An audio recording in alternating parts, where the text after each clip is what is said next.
Yeah.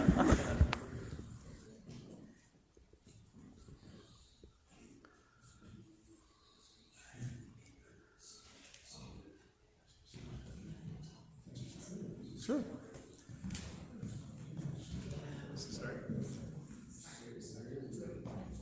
You're good. All right, guys, we're going to start. I know we're a minute early, but I'm going to be able to talk even a minute longer. Just kidding. All right.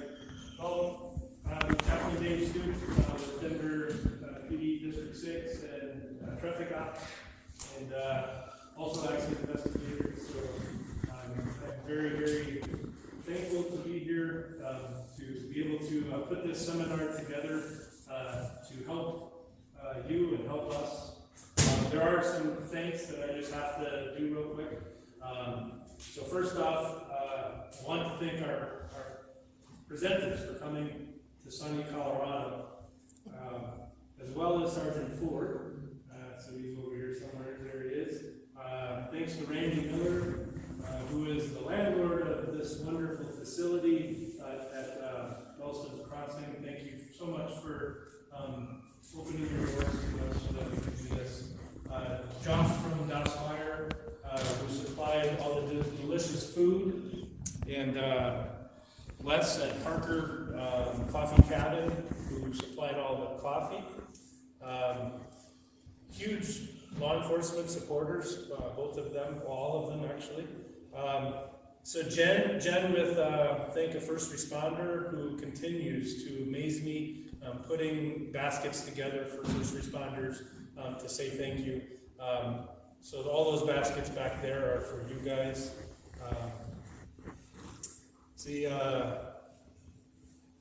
Byron Ashby, president of the Punishers Castlewood chapter. Biggest heart I've ever seen in my life. I told him I was doing this and asked for help, and he fired money off right away to make sure this happened. So thank you, Byron, for doing that. That money, by the way, will go to the I Love a Cop book that we're handing out to everybody that's here, as well as Christy Lynn, Josie Buffo, I hope I'm saying that right, Josie, Nicole Leedens. They're all individuals from Blue Lives Matter, Colorado, who donated to purchase books for you guys. Shepherd of the Valley, Candelas, the congregation that I belong to, who paid for the hotels for the presenters. And I think I missed one here. Well, it takes a village. It takes a village, right, to be a healthy community. And what a village I have here. He's right in front of me, and he's the reason why a lot of you are watching. Rick Wilking. I just want to say thank you to Rick Wilking for, literally when I put this together, called him up a couple days ago and said, I think this would be good to live stream. And Rick said, all right, let's do it. And so now you're watching it at home. So thank you, Rick. And finally, I do need to thank my wife, because she always does these things, makes sure that I can do these things. So thank you, Sharon. All right, so those are the thank yous for right now, but we do want to start this off the right way, so we're going to start it the good American way, and we're going to start it with the national anthem. Randy, our landlord, volunteered to do this.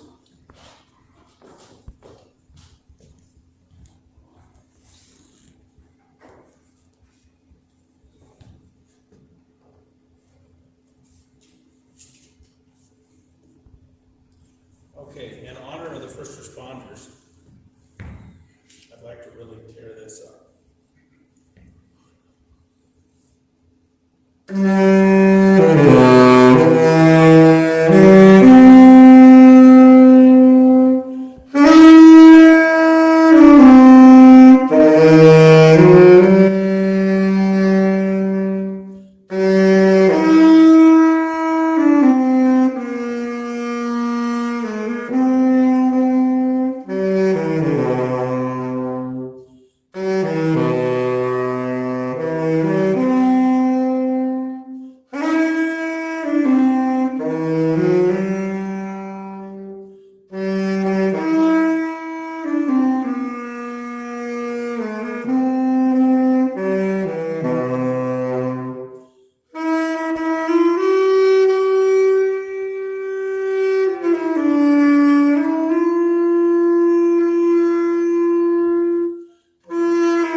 first presenter is Sergeant Ford, Kevin Ford from Denver, District 6. But I kind of wanted real quick, just before I get him up here, tell you how this all became an event tonight. We've been through a tough time. This last 6 months, you could all say has not been very good. We've had line of duty deaths, we've had suicides. See, I don't even want to talk about it. It hurts.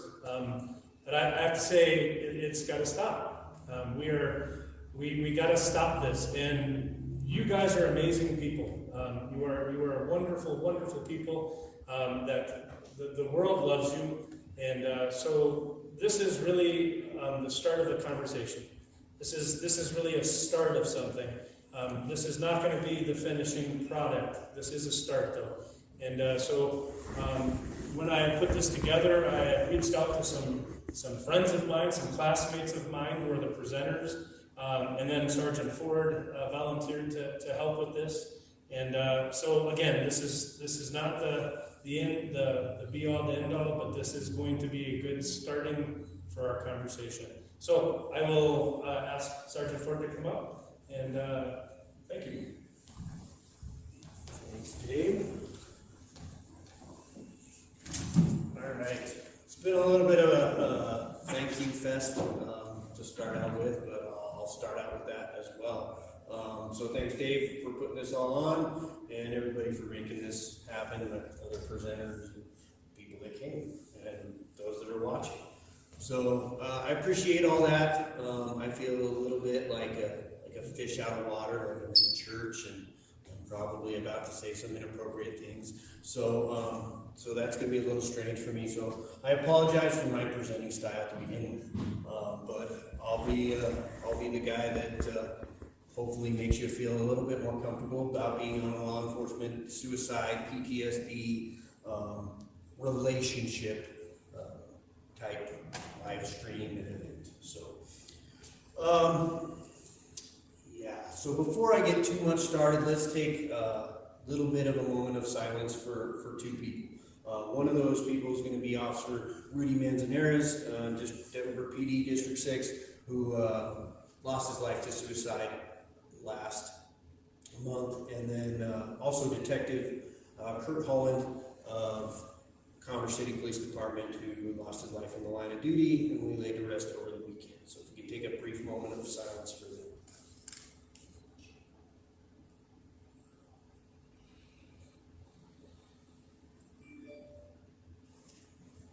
All right, thank you.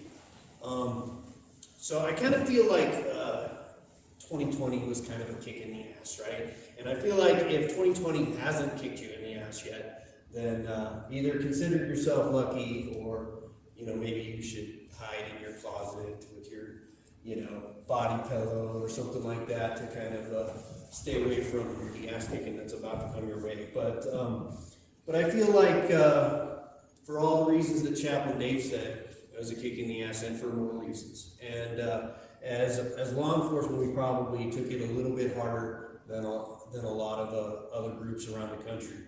And I feel like these topics that we're going to talk about today have always been a problem, but just seem to kind of be rising to the surface a little bit more for me personally over the last couple of years. So with that said, you might be wondering why I'm in front of you today talking. So I'm going to start out with that I'm not an expert on any of these topics that I'm about to talk about. So why is a non-expert talking to you? Well, I feel like I have a couple of jobs today. One, I probably already messed up in the fact that I was supposed to make you feel a little bit more comfortable about being at this event with my terrible humor and things like that.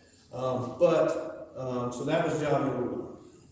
Job number two is to kind of introduce some of these topics for you today, so that the other fellow presenters can come up and with their professional presentations and PowerPoints and all those things kind of knock it home for you, and they're not reading off a tiny piece of paper. Job number three, that's to give you a law enforcement perspective on these topics. And if I didn't already say it, we're talking about officer suicide, PTSD, moral injury, as you can see, and law enforcement relationships. So, and then job number 4, really, hopefully I accomplished this. This is my main mission, to just give you a couple of things that maybe they're not like revolutionary, solutions or anything like that, but just a couple of things that have worked for me over the years in these areas. So those are kind of my jobs today. So how I'm going to kind of do that is I'll give you it from my perspective. I'll tell you that my story is not really remarkable. It's not any different than probably a lot of your stories out there.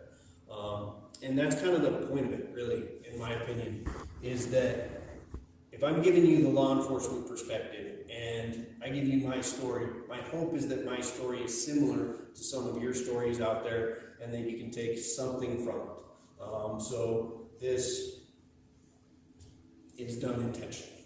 Okay. So I'm going to start with my favorite part of the presentation, which is talking about me. Let's talk about my family a little bit. All right, I come from a family of 7 kids. So Thanksgivings were a little bit ridiculous. I never had a need for any friends because I had plenty of siblings. But I had 5 sisters, which was a little bit ridiculous in itself, but I'll tell you about my 5 sisters. So I got 1 sister that's a nurse, 2 that are teachers, 1 that's a stay-at-home mom, and 1 that this is the last time I'll mention her because she's a lawyer, unfortunately. So then I have 1 brother, and my brother's a fireman, so please don't hold that against me. I kind of brushed by my parents, which were kind of important. My dad was a fireman for 32 years. A little bit of a theme throughout my family, but trust me, I learned from their mistakes. So I went the other way. Then my mom, she kind of raised 7 kids, so she did a lot of that, but she worked part-time in the schools and in the church. So very service-oriented type family, and that, I believe, has a lot of parallels to what we're going to talk about today, because the service professions, a lot of them, when you research it a little bit, have a lot of the same problems that we're going to talk about today. Let's talk a little bit about my extended family. I'm not going to give away all their relations to me because some of the things I'm about to say about them are less than flattering. So you might be wondering where the law enforcement is in my family, and I'm going to start with this. I have an extended family member that's a police officer. She's married to a police officer.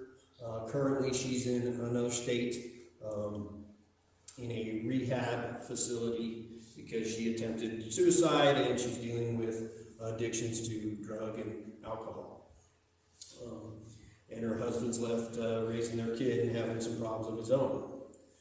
I have another extended family member that, again, another fireman. And a few years back, his wife killed herself. And while the kids were at home, and he ended up finding her, and it was, a sad time, and everybody went to the funeral, and we all dealt with that. Probably something else going on there, because just a couple of months later, he was shacked up with the nanny of the children, and they moved in together and started having their relationship. And a few months into that, he got arrested for domestic violence. I think it was a minor offense, whatever it was, but he got a domestic violence charge and a restraining order because of it. And then, so then he ends up moving out, right, because of the restraining order, and he's staying in a hotel.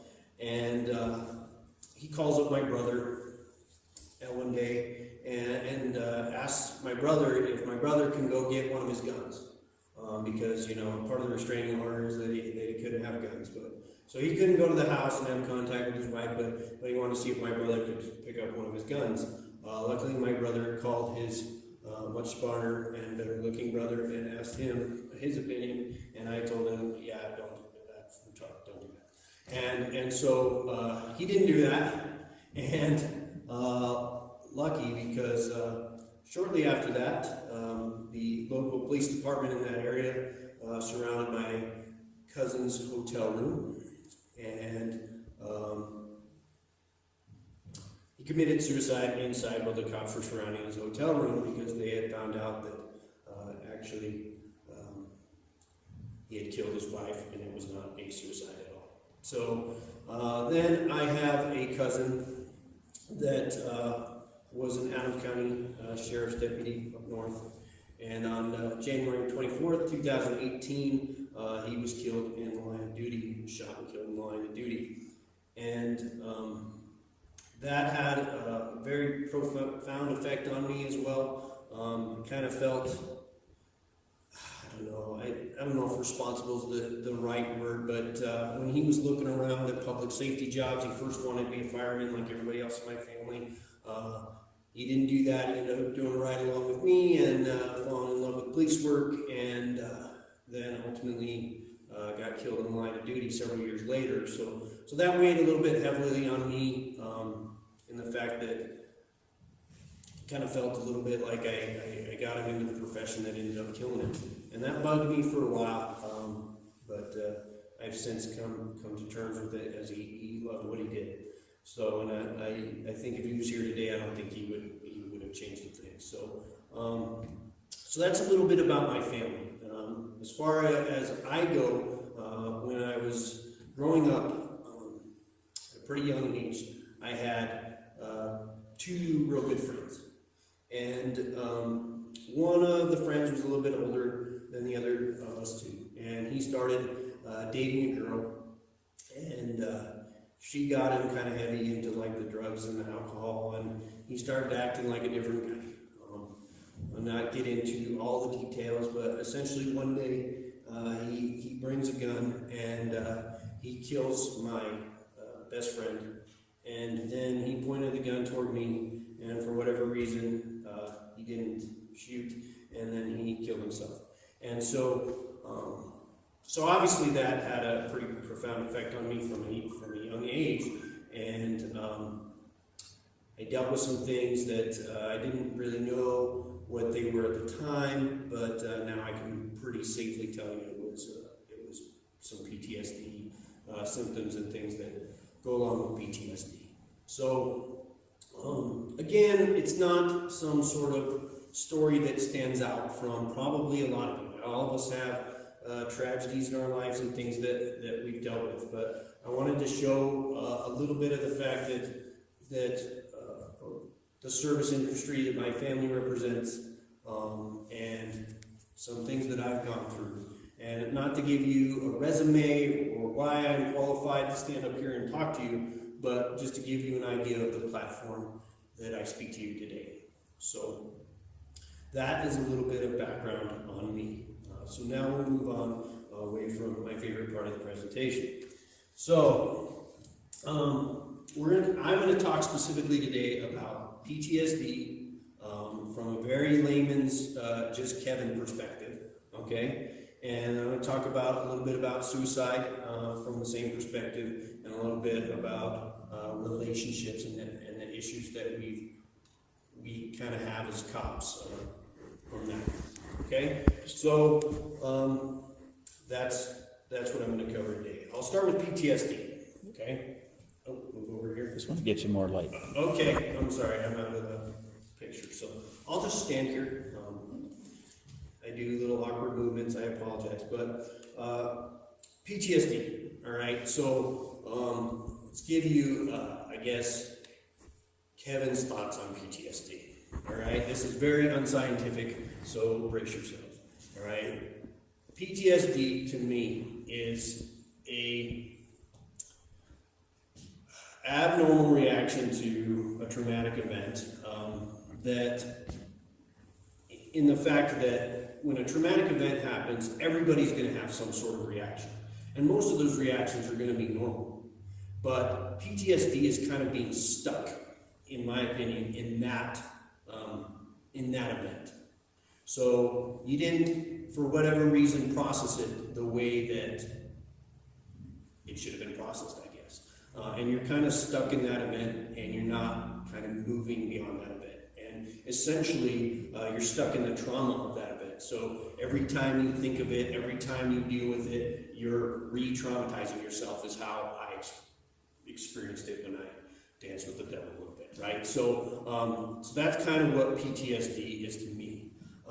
And if it, from what I've kind of read about it, if it lasts longer than a normal period of maybe 6 months or something like that, whatever would take you to get over this traumatic event, that's when kind of PTSD is kind of setting in, and you get away from kind of the normal reactions, and now you're kind of having the post-traumatic stress disorder reactions. Now that's again far from scientific, but that's my kind of view on it. There's also, from what I understand, a couple of different types of PTSD. There's your, I think they call it acute, but basically your PTSD from one large event. And then you have like a cumulative PTSD response, which comes from multiple exposures to trauma over a prolonged period of time. And that's usually what we see, I think, a lot in law enforcement, because that kind of sounds like the definition of our job. But that's kind of a little bit about PTSD. And so here's a couple of things that I'll give you just from my experience that maybe we can help deal with some of this stuff. I think you really, first of all, need to think about preventing PTSD. And one of the things that comes to mind, like I recently, I read a book on law enforcement shootings and officer-involved shootings, things like that. And there was like 75 shootings that this author covered, and he interviewed the police officers and all this stuff. And I was taken back. I've been in a shooting myself, and I was taken a little bit back by the amount of officers that talked about the trauma of this event and how upset they were, and like it was close to 50% of them left the job and had all sorts of essentially PTSD reactions to their shootings. And I'm not knocking those guys or anything like that. I think that the more I read that, and the more I talk to police officers, and the more I think about it, I think sometimes we take the stance that PTSD is inevitable. That we're all going to get PTSD because we all go on bad calls, and some of us get in shootings, and we see death all the time and all that sort of stuff. And I think we need to get away from that mindset. When you look statistically at law enforcement, yes, our rates of PTSD are very high, but that's compared to the normal population and things like that. It's still an overall low percentage for the amount of police officers that have PTSD, that report to have PTSD. So it is not an inevitable thing, in my opinion, that's going to happen to you. And when I look at some of my PTSD problems and reactions that I think I had, I think it was more from the fact that I didn't deal with that correctly. This may sound familiar to some of you. I didn't talk about it. I thought about it a lot in private when I was by myself. I thought about it a lot, but all I could think about was the event itself and the trauma from that event, and I was basically stuck in this moment, and I was processing, okay? And years went by, and lots of bad reactions and things like that happened over those years, but eventually I talked about it. I still don't talk about it a lot, and I probably should. But, eventually I talked about it a little bit, and as I started talking about it a little bit, and I didn't go see a therapist and all that, I just started talking about it with other people, and just that little amount of attention to it, I started to, when I thought about the incident, instead of thinking about it as if it was happening right then, I thought about it as past tense. And then, as I thought about it as past tense, then I started to move on and think about, okay, well, I lived through that, and unfortunately those other guys didn't. And so what am I going to do with my life and my time to essentially honor them or, move on from that incident. And when I started thinking that way, that sounds a little bit like processing to me, right? I thought about the event as in the past, and I thought about what I was going to do in the future, and all of a sudden things got quite a bit better for me. And so my recommendation to you is, it's not a big profound thing. You gotta talk about it. You gotta let somebody know. You gotta get somebody, if you're not going through this process of processing trauma the way that it should go. And you'll know that by your reactions and being stuck in that event or those series of events for a long period of time. Once you start recognizing that, you need to talk to somebody. You need to have somebody help you move through that process and get it going in the right direction. So I know that was very, very untechnical, but that's Kevin's talk on PTSD. All right. So move on to suicide. So obviously, suicide is something we deal with, unfortunately, quite a bit in law enforcement. I looked up some statistics on it, but being me, I forgot my statistics. So it's really high. I can tell you that. When we compare it to the general population, we're pretty high in suicides.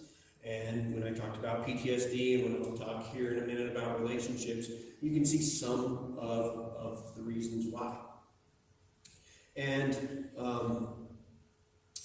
for a long time on this job, I couldn't understand why somebody would want to kill themselves. Like, it didn't ring, I don't know, it just didn't make sense to me. And I think when you talk to people, a lot of people, it just doesn't make sense. And I don't think we're going to make full sense of it unless we're in those situations or in those people's shoes. But one thing that helped me understand it a little bit, I took a training course on suicide at one point, and great officer in the Denver Police Department, in my opinion, one of the best.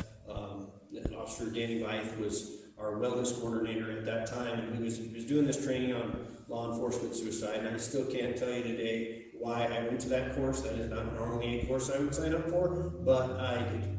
And I went to this course, and I was actually fully expecting to not get anything out of it. But two things happened in this course that kind of struck me. Number one, there's a detective. He made a video, so I'm going to give his name. Hopefully he doesn't mind, but he's a retired detective, and his name's Jody Sprague.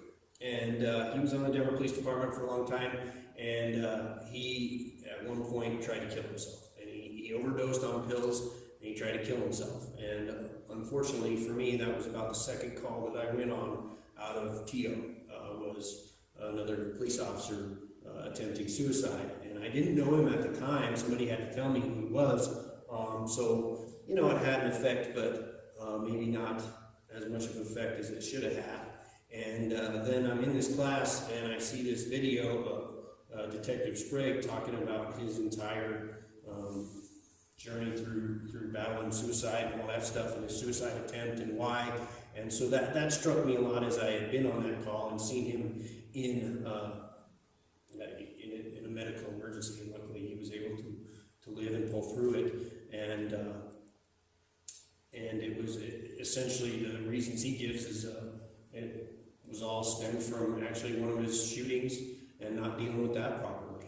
So I'm sure he was having some PTSD responses from that, and it seems like, based on his video, and that was ultimately one of the reasons why he tried to commit suicide. So that was number one that struck me as important in this class. Number two is Danny Byth had us do this exercise, which I found pretty enlightening.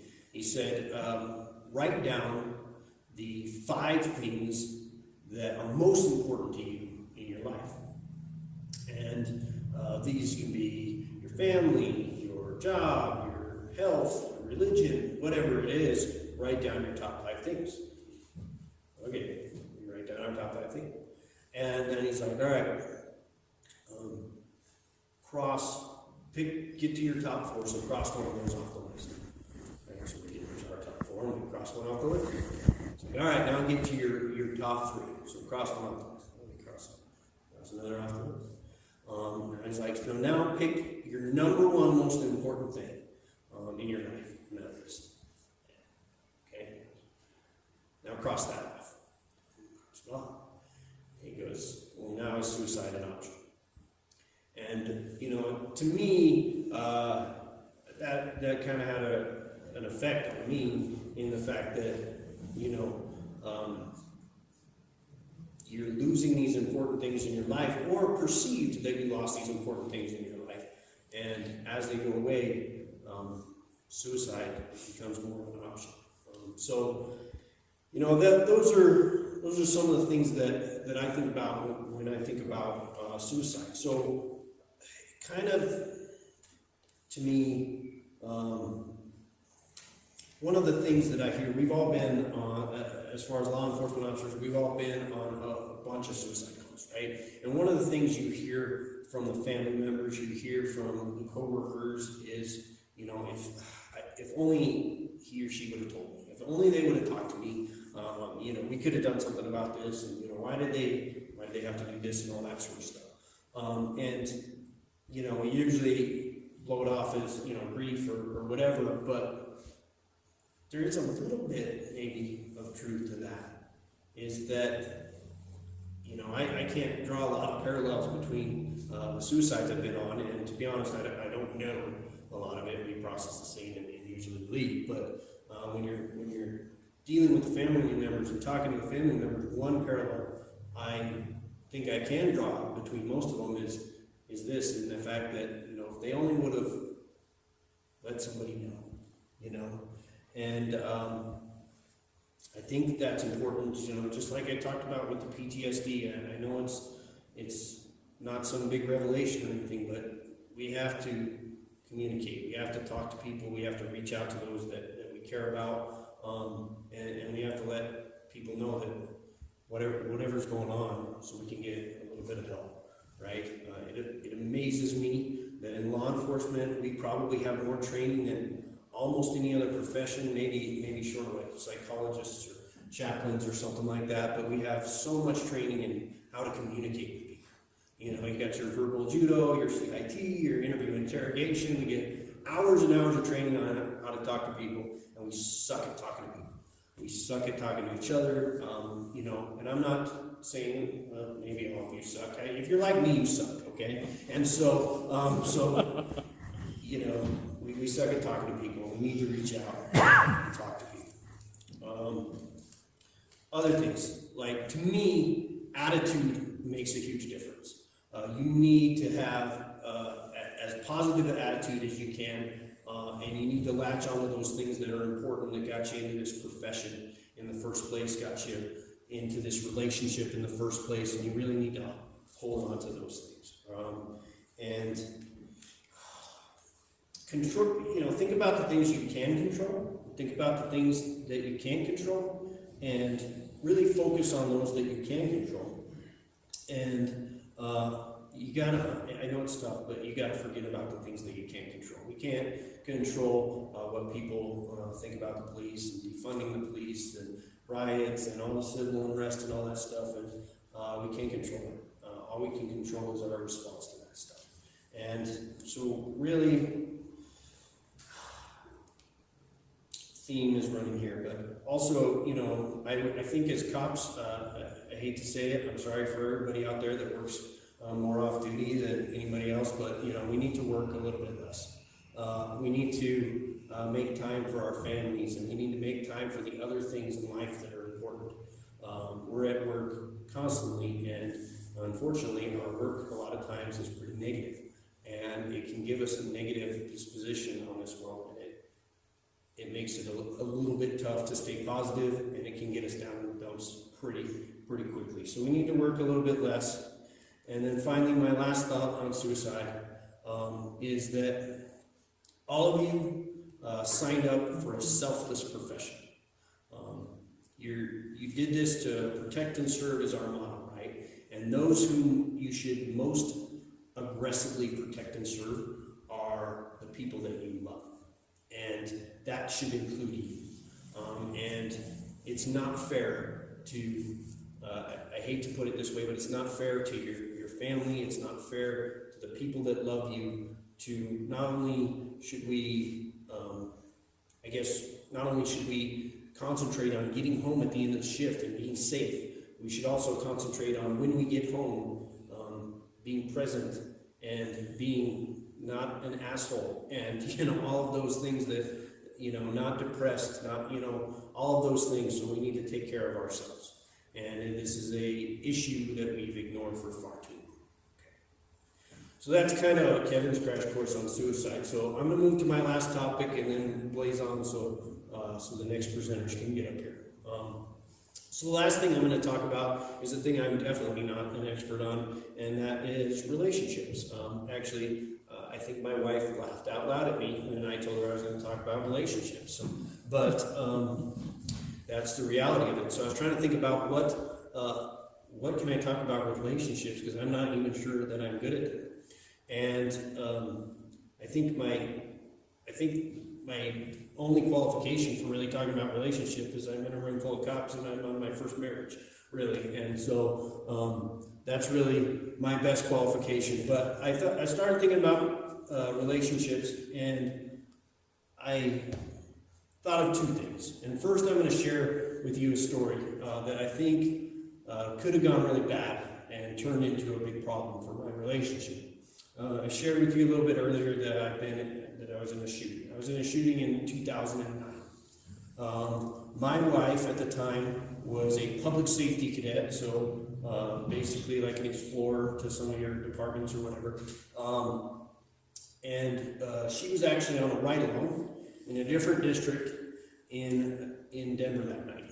So she got to hear the simulcast or emergency tones and all the radio traffic of my shooting, and then got to come to the scene. And so she really experienced an officer-involved shooting in the way that a significant other should probably not experience it. So it had a little bit more of an effect on her than maybe it does some other family members. So anyway, I go through the shooting, I think I prepared pretty well. I think everything went pretty well for me, given the circumstances. And so a couple of days go by, and my wife comes up to me and she tells me that, because we were engaged at the time, we weren't married yet. And so she tells me, I don't know if I can marry a police officer. I don't know if I can go through with this. I don't know if I can deal with another shooting. And to probably most of you listening, that seems like a relatively normal response from a spouse in a shooting. Although when you're a little bit of a pissed off cop that just had to defend their life, that does not seem like a reasonable response to you. And so I responded in kind with, that's bullshit. I'm the one that had to shoot somebody. I'm the one that had to defend my life. I'm the one that had to go out there and deal with this. I'm the one that might have to get in another shooting. You don't have to do shit. You just have to sit here, right? And that was a terrible response to that, but that was my response, okay? And to my wife's credit, she took that grading and kind of moved on a little bit. And then about a month or two goes by. It doesn't really come up all that often at the dinner table when you're talking about your wife's response to your shooting. So it didn't come up. We didn't have a big conflict for a couple of months. And then she brings it up again, and she is a little bit calmer this time. And I don't know why, but I was a little bit calmer. And she gives me her thoughts on it, and expresses her feelings. I was uninterested at the time. I was probably watching sports or something. And so I was like, yeah, whatever. And she moved on. She was over it, and we got married and all that stuff. And she thought I was over it. I was actually not over it until January of 2018. So I told you my shooting was in 2009. You can do the math. 9 years that I was pissed off about this. And kind of, I would even say, held a little bit of resentment about this. And it was not until 2018, when my cousin was killed in the line of duty, that I got to see the family perspective. And I'll give him a little shout out. He's in the room here. Corporal Gray was riding with me. Corporal Jared Gray was riding with me because because I went back to work, but I was still messed up. And I didn't trust myself in making the critical decisions that I might have to make. And so luckily I have a excellent corporal, and he is fully capable of making those decisions. So he got to ride with me for a week, which was probably not fun at all. But we were chatting about my cousin getting killed, so really uplifting topics, right? And we're talking about it from a family perspective, and I was talking about how it basically knocked our family on their ass, right? And how that was how that kind of sucked, right? So he says something like, well, clearly the family wasn't prepared for the fact that Heath might die, right? And Heath was my cousin's name, if I didn't share that. And I was like, yeah. And as I thought more about it, families don't prepare in the same way, and that would include significant others, do not prepare in the same way that we as police officers do. And so the way I viewed my shooting is I prepared for this. I had read about this. I had trained for this. My wife had not prepared for this. My wife had not read about this. My wife had not trained for this. And it's not fair to hold her to that standard. And so, I actually went home that night, and 9 years later, and told her this, and basically, said, sorry for 9 years of being an asshole, okay? So, but had that come up in any argument, because how you have arguments, and you try and find that little thing that, happened 6 years ago that you're still pissed off about, and you bring it up in the argument. Had that come up in any of our arguments, I'll be honest with you, I have no idea what would have happened, but I probably wouldn't be able to claim that I was on marriage number 1 like I just claimed a little bit ago. All right, so that's the story I have to share with you. And then I got my last note on relationships, okay? So again, I said I'm not an expert. So I was trying to think about things that I am good at, since I am not very good at relationships. And so one of the things that I do for the department is I teach a leadership course, and I teach a lot on leadership to supervisors and officers. And so I tried to think about relationships from a leadership perspective, and there's a lot of parallels there. And so I'm going to share with you a leadership principle that I think can be applied to relationships. I'm going to give you a work example for all of the police officers out there that can't stop thinking about work, like me. And then I'll share it from a relationship perspective for everyone else in the world that's not a police officer. So the leadership principle goes a little bit something like this. When conflict arises, combat is optional. So what do I mean by that? Well, I'll give you a work example. All right, I'm a sergeant, like I said. I got people that work for me. And if one of those cops makes a significant mistake, I think we would all agree that I should probably address that in some form or fashion. When I say significant mistake in law enforcement, usually that means somebody's rights were violated, somebody that got injured that shouldn't have, somebody, So we're talking about a big deal, okay? And so I need to address that. I think everybody would agree. We all got our different styles, but we're all going to do some sort of we're going to have some sort of communication with that officer. All right, so my style is going to be, I'm probably going to call that officer into my office. So I call that officer into my office. There's already a conflict because I'm probably a little bit pissed off that this giant mistake has occurred. And this officer is probably maybe a little bit pissed off, but definitely on the defensive when I call him into their office. So if I call them in and I immediately start screaming at them, the conflict was there, and now I just created a combat situation. Right? So now that officer is going to have to defend themselves. They're probably going to scream back at me. The message I'm trying to get across is probably not going to get through. And they're not going to get my meaning or my thoughts behind it. And probably our relationship as a supervisor and an officer is going to degrade because of this situation.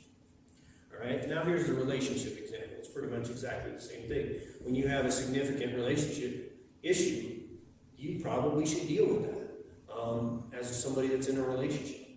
And so you go to in my case, my wife or your significant other, and you go to talk about this issue, okay? there's already conflict there, right? As soon as you talk about it, they may be on the defensive, okay? And if you start screaming at them about it, they're going to scream back at you, because that's how we work, right? And it's going to get worse. And you're going to start, actually, it's going to be even worse than the work example, because you're going to start bringing up all the things that happened in the last 10 years that bothered you about that other person, right? And so the conflict is just going to build and build. And whatever issue you had is not going to get resolved. Your thoughts and meaning behind it are not going to get heard. And your relationship is going to degrade. And so, I think this principle applies. When conflict arises, combat is optional.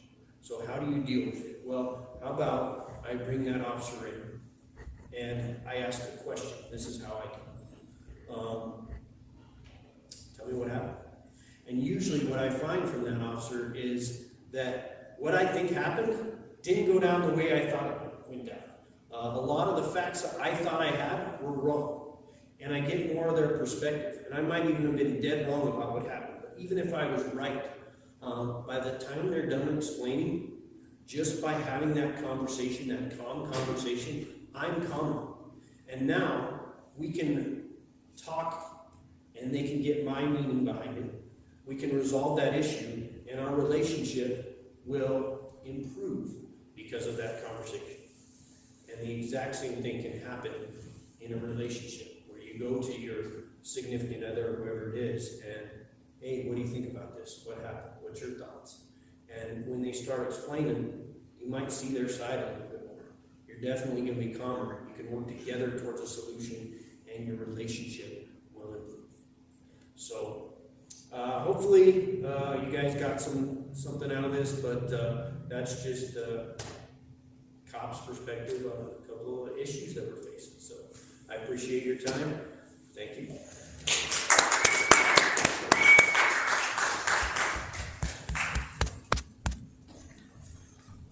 Thank you, Sergeant Ford. And our next presenter is Chaplain Phil.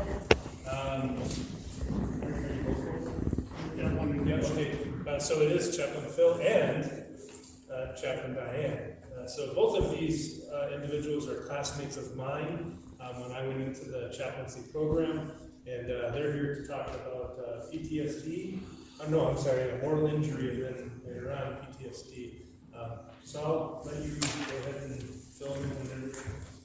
So I'm kind of doing this with a fashion of I present and I invite Diane to jump in anytime and every time she'd like, because she has a lot of really good officer perspectives to add, and I want to let her do that anytime she has an opportunity to do it. I'm going to ask you to back up a little bit. And yeah, I just need to get more light. You're perfect right there. Yes, thank you.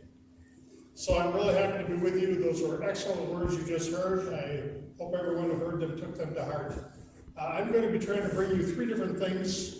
Just give you this one slide to say here's where I want to go. I want to talk about moral injury for a little bit. I'm thinking that might be brand new to you. There are some, I know, police officers who know all about that term. There are other ones who are calling up and saying, what does that mean? What's that about? I'm not sure I understand what that is. And I want you to go home tonight understanding clearly what that is. And then I want to talk to PTSD. I originally did this in 3 pieces, and so it's kind of part 1 and part 2 of PTSD. But we'll look at what it is, get rid of that household idea about I stubbed my toe yesterday, I might have PTSD. That's not what PTSD is. And then we'll get into what it really is and how it affects our lives. And I'm going to offer some ways that your chaplain may be able to be helpful to you. I'm not your chaplain, so I won't be here with you when you want to be counseled later on this, but there's some excellent things he can do for you, and I hope that we'll help you do that. And not on this slide is the fact that I think one of the best things we can offer you is a support group that will go on to help you into the future, that can bring you healing and help and strength. And I offer that for a group of officers in my area, but I'm doing it also with Zoom. Anybody could come in, anybody would be welcome. You could ask us to be able to join in a little Zoom group and talk. And the key is When you come to this little Zoom support group, everybody there is an officer except for me. Everybody else is an officer who gets it, who understands, who's not vindictive, who's not accusing, who's not saying, no, you stupid person, but no, I'm there too. I've lived it with you. I understand what you're going through, and I'm here to help you deal with these kinds of things. That's what a support group's about. So I highly, highly want to recommend to you the concept of a support group into your future. And I know Chaplain Stewart is interested in doing that, and he'll actually be joining me in connecting in that and learning more about it as we go ahead. So what is moral injury and what's it about? This is kind of where I want to go and let you see what it is, understand its sources, its results, who might encounter it, and then a little bit about how God's Word can be an effective tool. I have somebody who's coming to me right now saying, I'm studying at a university, I've got these 4 papers I've studied, he gave me all 4 papers. Every one of these papers has somebody in a medical area who's saying spirituality is a blessing to our work. And he's saying, how can we connect to learn more about this? So whether or not you're of the same religion I am, finally I'm going to tell you that spirituality can help you. And I believe the God I know can be a special helpful to you. So we're going to at least allow you to know about that as we move ahead. So what is moral injury?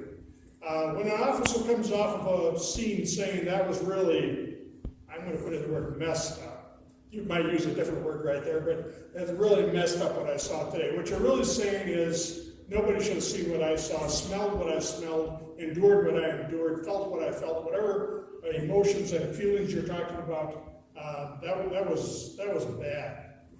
And I want to take that a step farther and let you understand that when I'm talking about this, I'm saying to you that there is a spiritual attack that has come against you in that situation. This is a spiritual attack. It's not just a physical attack. It's not just a mental attack. It's not just emotional. It is also a spiritual attack upon you. And that's why it is moral injury. It's an attack upon your personal moral code, and it's an attack upon your spirit.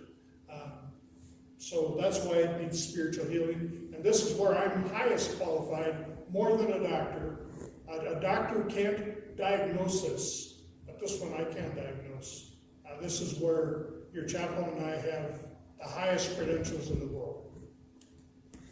Moral injury, the sources and results. When the pain gets multiplied, it gets worse. So when I have to say I caused it, I neglected to do something that would have helped me, my chance of feeling moral injury is much, much higher. If I say I feel like I let somebody down in the situation I had. When the results of what I caused are catastrophic, it's all the worse. When a death happens or something like that. When there's deep tragedy, when there's great suffering, and I see that, that's injurious. But when it's a human who does it to another human, that's way worse than if it was a boulder or just a car without a plan or something. But when it's a human plan against another human, much harder for us to deal with. The next one, when you're asked to do something that's morally wrong, and especially if you did it, and now you live with the consequences. So I'm going to tell you one of the studies I just saw. 2017, officers coming back from Afghanistan, 25%, 1 in 4 said, I feel like I have done something that I'm guilty about now. And 1 in 3, 33% said, I feel like I was put in a position that did injury to me in a moral way. That's how high the numbers are in military. And I'm going to tell you, I don't think that they're that different in law enforcement and so on as well. The results, it causes us a distress, first of all. You have a reaction to this abnormal, this traumatic, this amoral, this evil situation that you just had happen, and so you're reacting to it. And it can be a really deep conflict in yourself. That's not how I grew up. That's not the way I think. That's not the way I'm supposed to do things. That's not what I believe I should be. And yet that's who I was, or that's what I saw, or that's what was done to me, or it's what happened to that other person, and now I'm dealing with that stress of that situation. It feels like a transgression, just a violation, almost like a rape in a way. And it can produce intense guilt and shame. And then you may have physical things that are connected to it that are very much like what would happen with a death. So I don't know how many of you have done a death notification. Some officers never have to do one, I'm told. A lot of places an officer is always there at a death notification. I've done a lot of them. And I can tell you that every one of the things over here on the side are things that you see happen. This person, you tell them that someone died and they go throw up. They have to go to the bathroom right away. They fall down and they faint. So there's a reason why you sit them on a chair first. You don't do what they show on the TV where you're knocking there and say, oh, just let you know your loved one died. Plunk! No, you don't do that. You take care of it the right way because these things do happen. Well, the same thing is true with moral injury. When you've endured this, you may have those very same stresses going on in your life. And it could be a precursor to what could later become post-traumatic stress. Who encounters it? Law enforcement is right in the center of who encounters it. Active duty people, military, firemen, paramedics, it's just all over the place. Nurses. We heard Officer Ford say anybody who's in a serving profession, every one of those is a serving profession, every one of them. And I'm asking, is it you? I'm going to tell you that I think any officer anywhere in America who's lived through 2020 and COVID-19 has experienced moral injury. If you never had it before, you've experienced it this year. I think you've all had it before that, but definitely this year, everyone has experienced it. And so you might look at the PTSD part and say, well, that doesn't really apply to me. Well, if it doesn't, this part does. This applies to you. How does God's word work with that? There are spiritual wounds that are happening with moral injury, and that's my main point to you here, that is needing a spiritual healing. If I were talking to you as a chaplain and as a pastor, I would tell you that if I've done it wrong, I need to do a time of repentance in my heart of coming back to God and saying, I'm sorry for what I did, and then how can I fix the situation? Whether that's talking to your wife, like we heard it just a minute ago, that's talking to the person you did wrong to, wherever it is, there's a restitution that's needed and a restoration. And you need to be restored by the Word. You need to be restored by the people in your life. Some wonderful things that your chaplain can do in this area to be an assistant to you, to clarify to you that God doesn't condone evil, doesn't support those actions that someone has done out there. That's not the way we want to see things done. And in fact, if you are a Christian, you believe that Jesus Christ came to end those kinds of things by his death, to make payment for them. Biblical examples, there are a bunch of places out in the Bible where we see people who've undergone moral injury. So if you ask, does God get it? Yes, he does. And we can spend time, one-on-one and go through things like that. So here's one example. Joseph's brothers have sold their brother into slavery. And they never tell their dad. They cover up what they've done. It's one of these family scenarios we just talked about. Here's a pile of brothers, 12 of them. They've taken one of them and sold them into slavery. They go home to dad with his coat, they rip it all up, and they pour blood on it, and they say, oh, we think some animal got him, And dad is mourning, but I think dad really knows better, but he doesn't want to admit to himself that his own sons could have done this to their own brother. And they've been keeping it in for years and years and years, and it's rotting them from the inside out. That's moral injury going on. Judas, he gets done betraying Jesus, and he brings the money that he got for betraying back to the temple, throws it in the temple and says, I betrayed innocent blood. He is rotting from the inside out. And the shepherds of God's church that he confesses it to say, what's that to us? We don't care. They're a terrible chaplain to him. Just a terrible chaplain to him. Another example, Paul has struggled with what he's done. He's taken it to God. He's gotten released for what he's done. And now he's out helping other people. And he can look back and say, I used to be a blasphemer, a persecutor, a violent man, and now I confess that all that is taken to God, and I found relief. So there's a beautiful example of the end of a moral injury. And Paul is saying, if God can forgive me, if he can forgive me for everything I did, then anybody in the world can be forgiven. That's Paul's message here. I'm the worst, I'm the very worst, and God forgave me. So guess what? He can forgive you too. That's where Paul's at. So really neat message there for anybody who's struggling with a moral injury situation. We have hope, we have forgiveness, we have peace to offer for that situation. A little more about comfort. I'm going to jump that one and simply say this. I'll say this about this group. Instead of spending a lot of time on it now, this is where if you come to your chaplain, and if your chaplain asks me anything at all, in fact, I'm going to be leaving this with him. These are pieces that he can do with you as he's working with you, and he might say, I already know all that stuff, that's okay, well, I've got it nicely outlined. These are areas where we would reach to help you with growing in what can I do to feel better about a situation that you're really struggling with. Serve one another in love is something the Bible asks over and over again, and that's what we're here to do for you. We want to serve you in love. We recognize your service to the world. We recognize your service to us. We recognize the pain you've been struggling with, and we want to be there to be a support team to you. That's who we are. That's what we're about. So what's your pain? We want to listen. We want to understand. We want to get it. And that support group I talked about are all people who already have been there, already get it, and would want you to know. So they want to be there for you to help you. Those are my main things on this area. Would you like to be able to speak to the moral injury section? So what I've done with Pastor Phil before is just shared a little bit of my story so that you can apply it to what he just taught.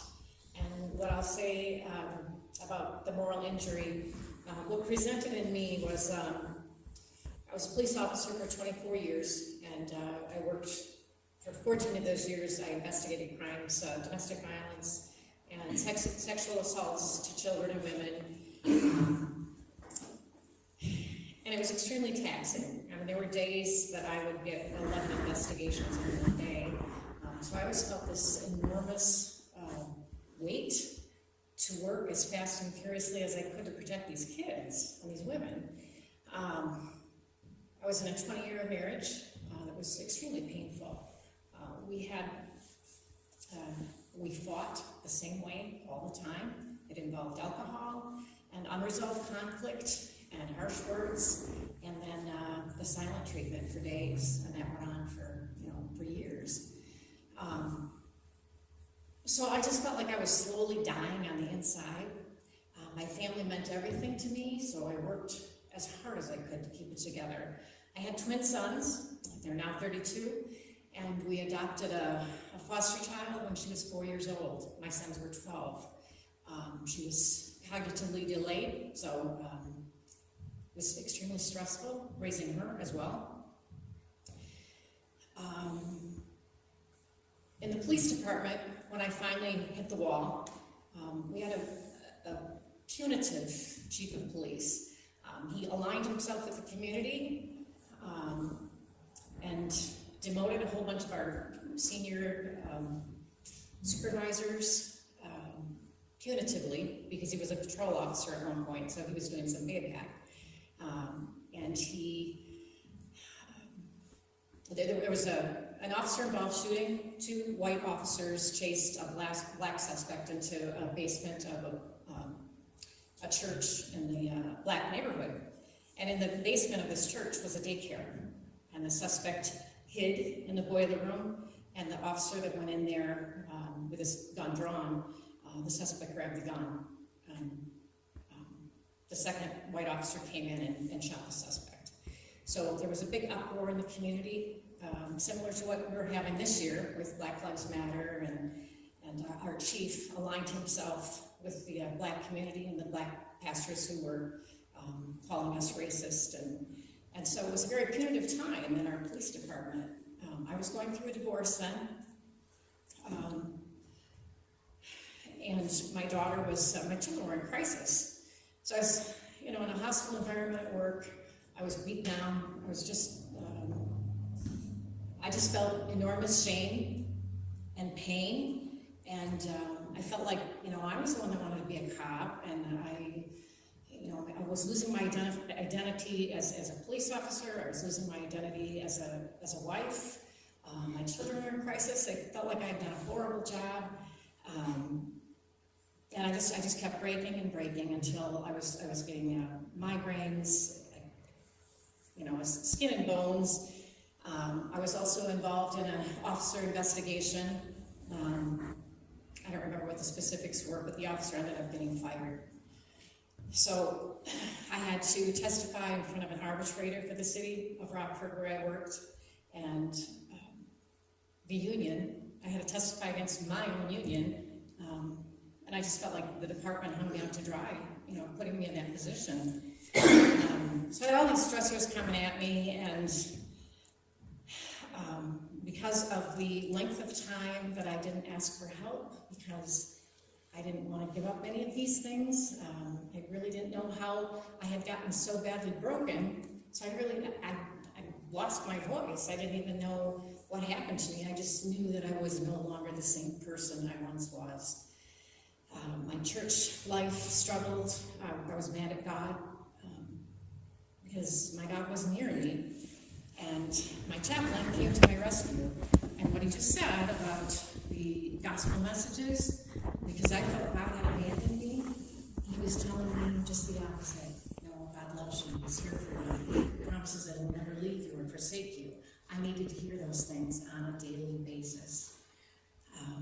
My chaplain went to doctor appointments with me. My daughter was acting out just in a terrible way, threatening my family.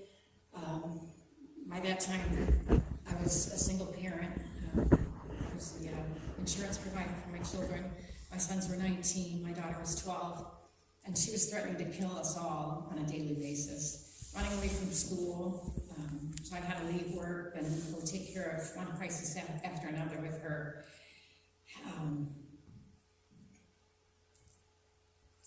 The worst day was when I had to call out a social worker because she had threatened to kill herself. And the social worker was sitting in my kitchen, and my daughter Ashley was escalating. And the caseworker said, "Diane, I need you to call 911.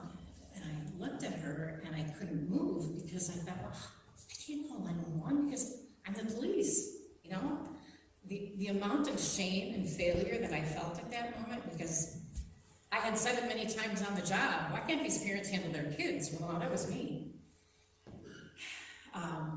My daughter grabbed the phone out of my hand, threw it, broke it. The caseworker called the police. The officer got to my house, and as I went to open the door, my daughter grabbed my hand. The officer came in and tackled her and put handcuffs on her. And I just lost it. My PTSD just, I can't even tell you what my blood pressure might have been at that moment.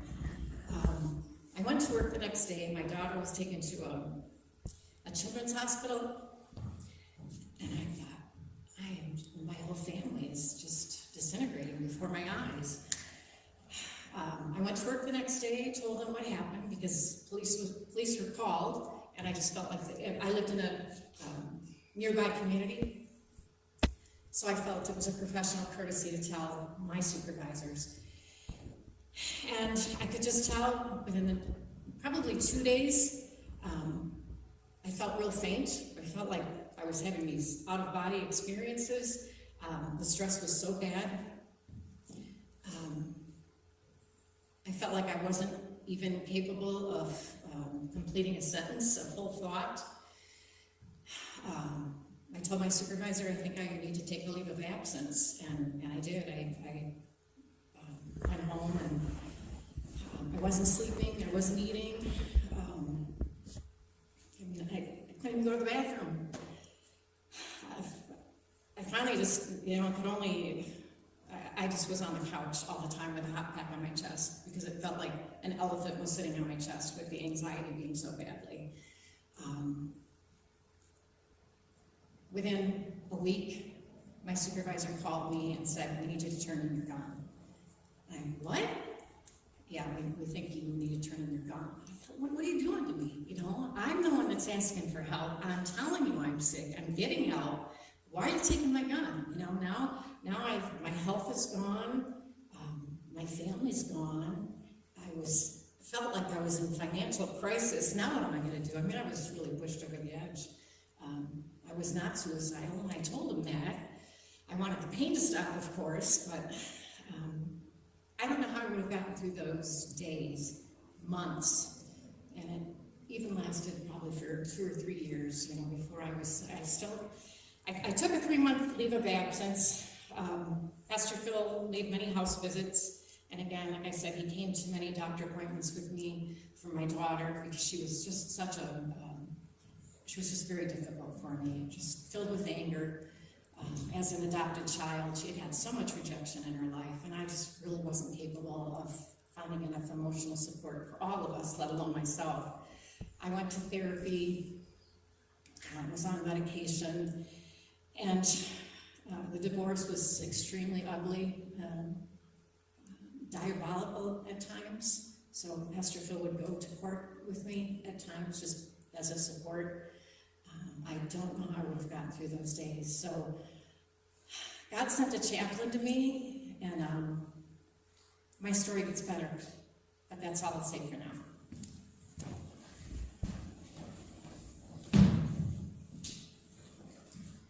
I'll add only one more thing now before we go on to the next person, and that is, I had talked about support groups. I'm going to quote one of my officers. I didn't ask for permission, but I'm confident that this officer will say this is okay. This officer, responding to a get-together, said, "It's been a great experience working with you on this group. I'm so very fortunate to be a part of it, as it's helped me so much. Being able to talk things out with everyone else in a safe space is awesome, and then having you give a devotion or other biblical aspects to our discussion is a blessing." And what do we do typically? We get together for an hour and 15 minutes. For 1 hour, I let the officers, they're in control. They go around the room, around the Zoom, when we're Zooming, as we have to do so much of the time now, talk to each other. You know, what's going on in your life right now? Tell their story, help each other out, strengthen each other, support each other. And then at the end, the last 15 minutes I reserve for myself to be able to take what I've just heard from them and now apply a piece of comfort to them that will help them as they walk out to know that God's with them and that He's got support and answers for them in that situation. And that's our time. And just a really good, close group that really cares about each other. And I'm confident that you can do that right here, just as we're doing it there. You're welcome into ours, but I think to have your own too is all the better. And so whether you've only got moral injury or you've got more, I don't care which it is, the group would be a blessing to you. And we heard earlier, we heard Officer Ford saying to you, don't wait, work on this. And this is just an excellent way to work on it. Thanks for the chance to talk about this.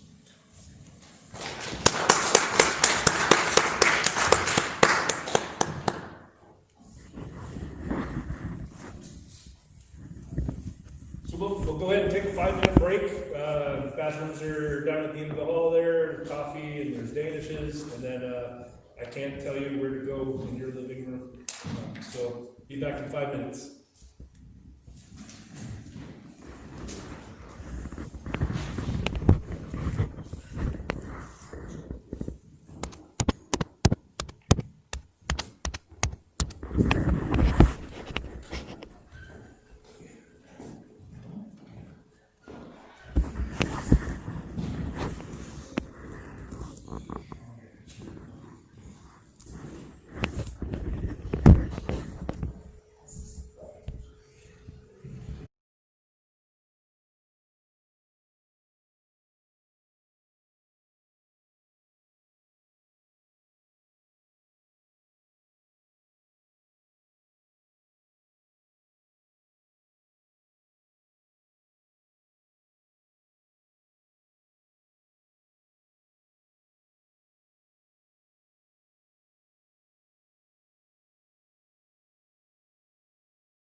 Okay, it's unmuted.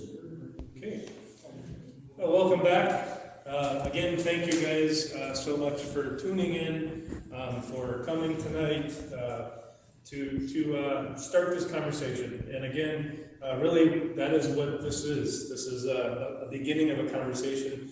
I think you've heard it from every presenter. You're not going to hear the complete fix, but really, communication is the fix. Communication of what to do when you are down and out, what to do when you just can't think anymore, finding out that you do have somebody that loves you, and especially your Savior Jesus. So today, here, my little section is relationships. And so, relationships are really difficult. And relationships in 30 minutes are even more difficult. So my thought here is, again, I've said it a few times, we are just starting a conversation. So I hope that we can do something like this each month, every other month. But a relationship course would be good. So as you can see on the screen, you see relationships and the job. And you know Chaplain Dave is not going to do anything without a good old thin blue line flag. How awesome is that? The coffee shop supplied that for the night. But the relationship building that I want to talk to you about is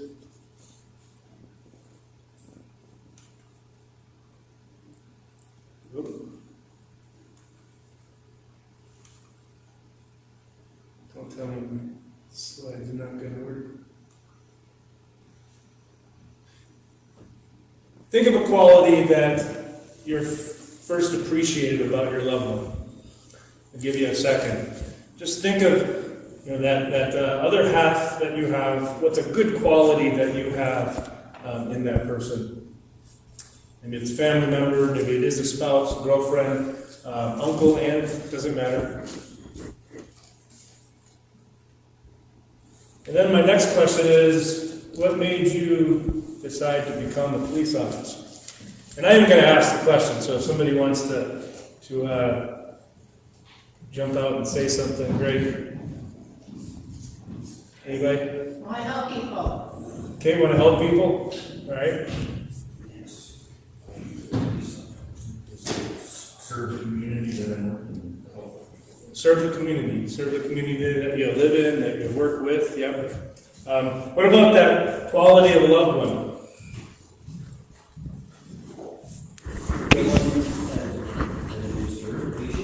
Patience, okay. Good. All right.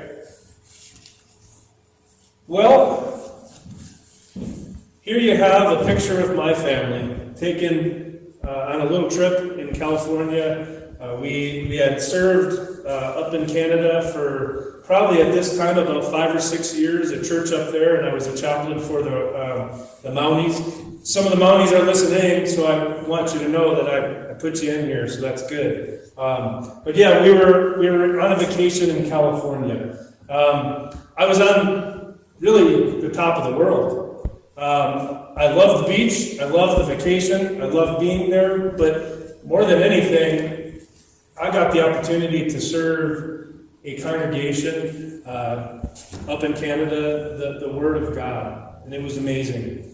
And I didn't know what I was getting into. I graduated from ministry school, and my first call was to another country. My kids, my wife, we all got up, sold everything, moved there. I thought, I'm going to be the best. I am going to be the best chaplain and minister that you could possibly be.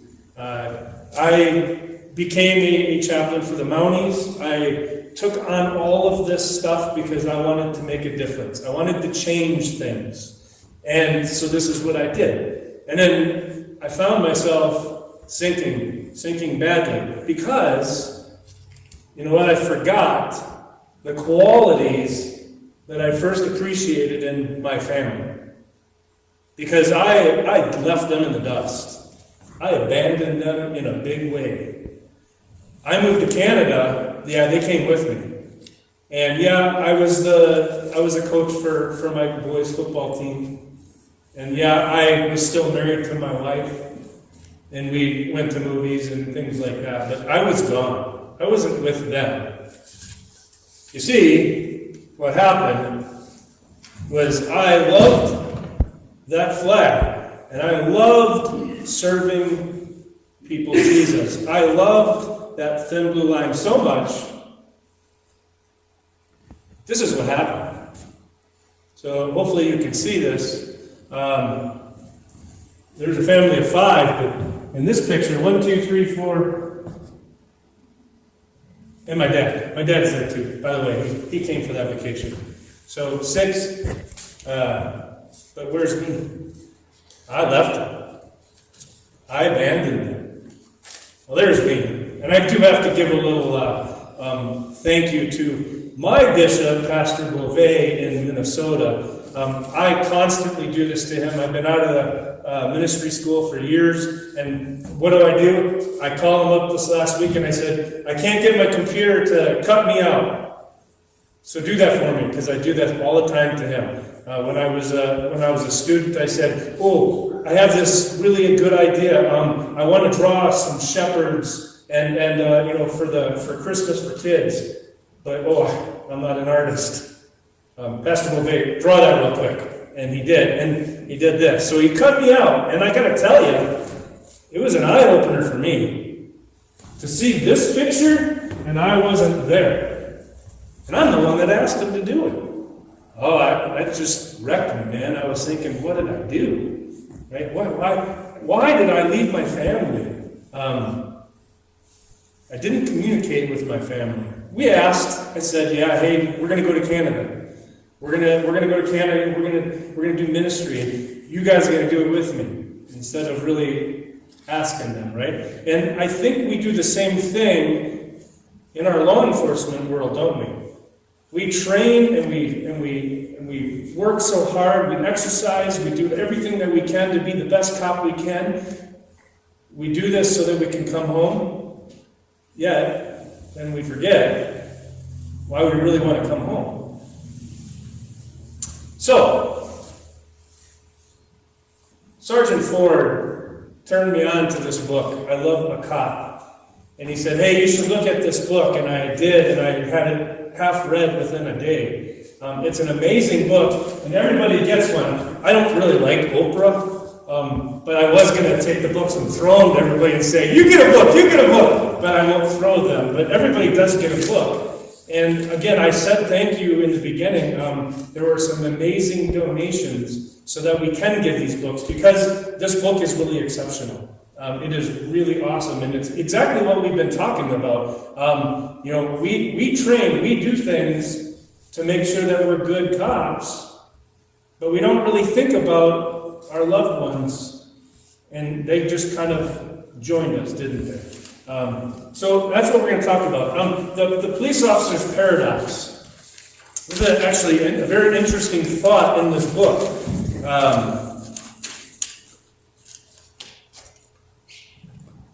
A quote from the book: "To function effectively in our job, you must annihilate, smother, suppress normal emotions like fear, anger, revulsion, and even compassion.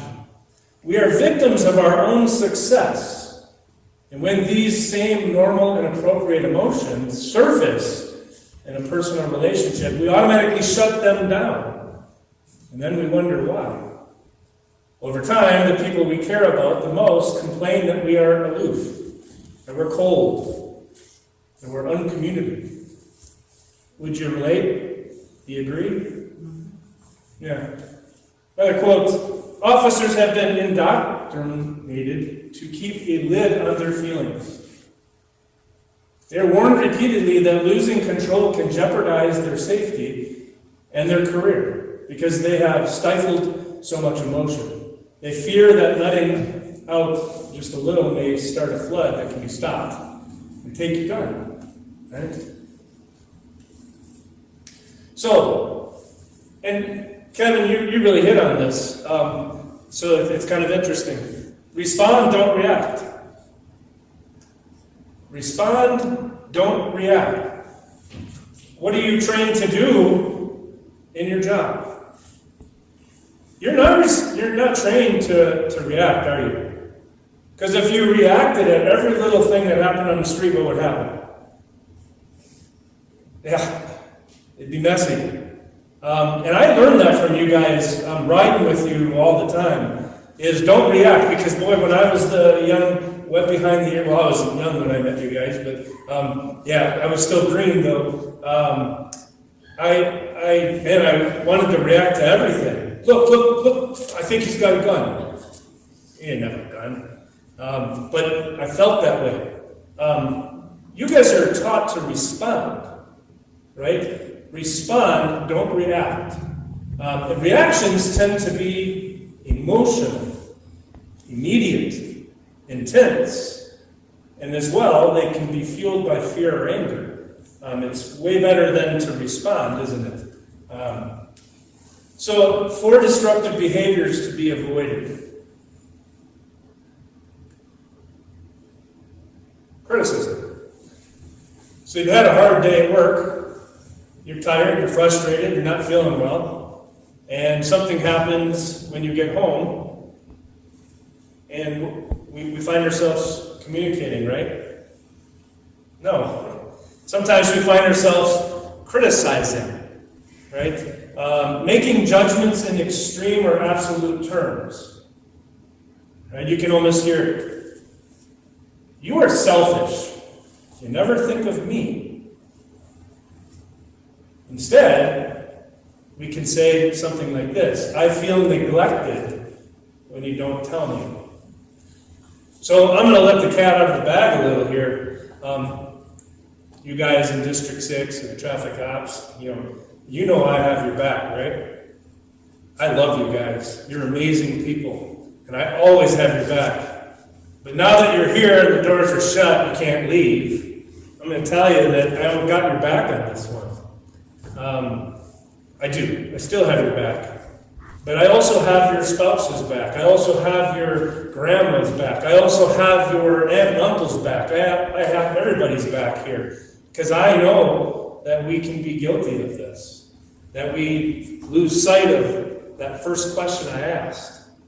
What brought you together with that other person? And we forget this, right? So, contempt. Contempt is really a destructive form of criticism. Being sarcastic, mocking, or condescending. Looking at the negative qualities. You find yourself maybe doing that sometime. Taking names, right? Taking faults and writing them down. Instead, that we ought to look at the positive qualities and what you appreciate of them. Don't keep score.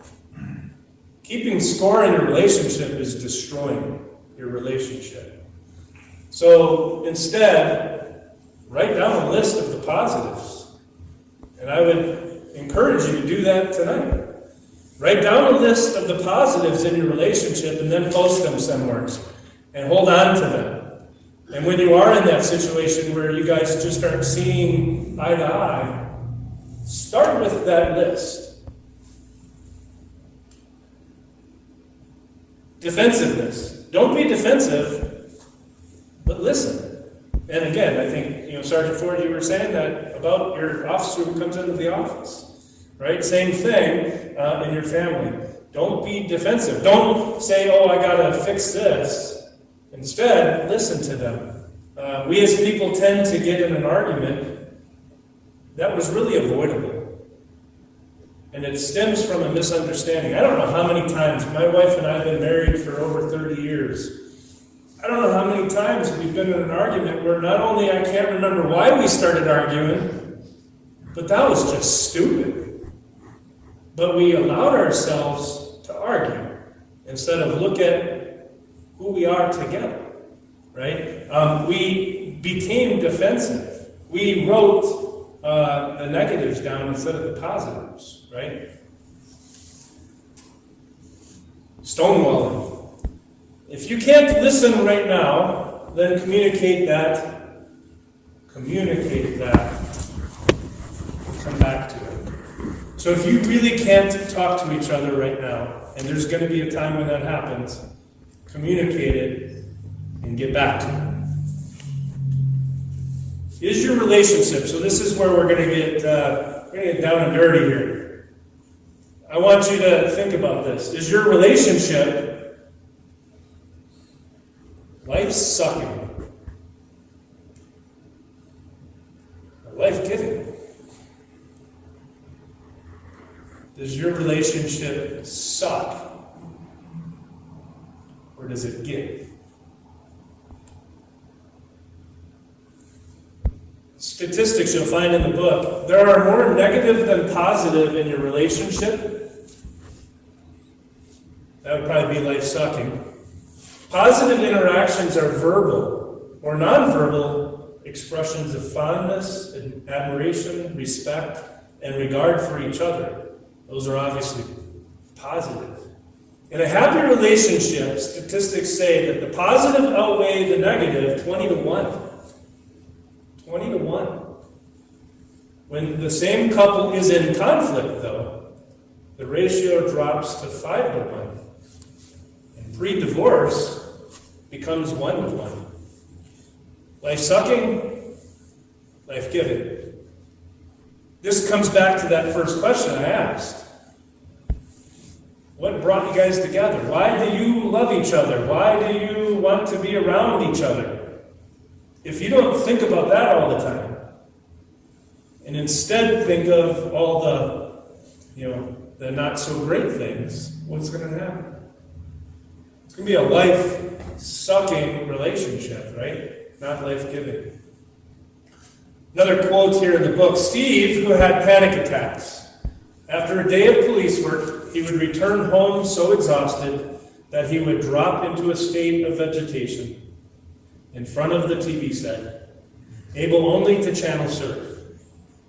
He backed off from family activities so often that his wife, Ginger, stopped asking him to be a part of the family, to go with the kids, because risking more rejection. Can we relate? I know I've been there. I'm tired. I just want to sit. I just want to watch the boob tube. I don't want to think about anything. And you know what? There's reason for that, and it's okay. But just remember that picture that I showed you. Don't put something in between the one thing that you value so much, right? So what do you do about this? Well, let me ask you this, actually. Is this a life-giving or a life-sucking situation? It's not a relationship. Yeah. And don't pretend. Just look at the adjectives in this paragraph here, right? Okay, so panic attacks. After a day of police work, yeah, you get exhausted. You've seen a lot of bad stuff. But state of vegetation in front of the TV set, only able to channel surf, nothing else. He backed off from family activities. That really is the key, isn't it? Backed off of family activities. What became more important? Nothing. Really nothing. It wasn't the TV. He could care less about the TV, I promise you. He just was in such a problem that he wasn't moving anywhere, right? Life sucking for sure, right? So really, I'm going to tell you that this slide is probably one of the most important slides that at least I'm going to give you all day long. Forgiveness. Forgiveness is everything.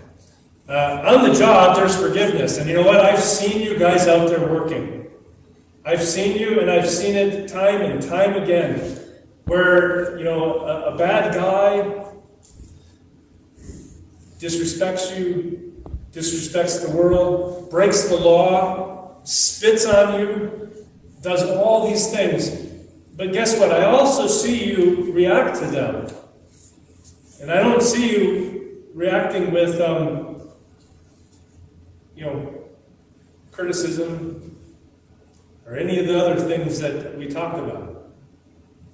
You treat them with respect, don't you? You do. I see it all the time. Because I'm the chaplain that goes, and you all heard it, somebody needs to tase that guy. That's why they don't give me a taser. Because I'd be tasing everybody. No, I'm just kidding. But I see it, and I'm like, I cannot believe that you forgive them. It's amazing what you guys do. You are amazing individuals. But then we go to the home. What's the difference? Wouldn't you think that those that you love, you'd forgive even more? Because you know them, you love them. But unfortunately, our home gets the brunt of it, doesn't it? Not the people that may have caused it, but the people at home. And we need to stop that. So, you see, okay, another flag, right? There was one I found a couple weeks ago, and I couldn't find it, but there was a thin blue line flag with the cross from the sun, and I was so disappointed I couldn't find it. There is forgiveness, and there's forgiveness in Christ. Your Savior, who lived a perfect life, he lived perfectly in place of you. Your Savior, who we heard earlier in the other presentation, Judas, his disciple, one of the disciples he loved, betrayed him. Yet Jesus forgave him, right? He forgives us because we are not perfect. We are sinners.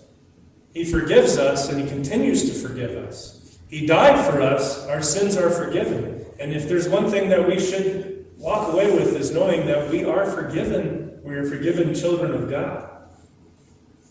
So lastly, last slide, there's just a few questions that you'll find in the book too. There's actually like a study guide that if you search it, but these are some pretty important questions that I just wanted to cover real quick. Working as a team is important, right, for first responders?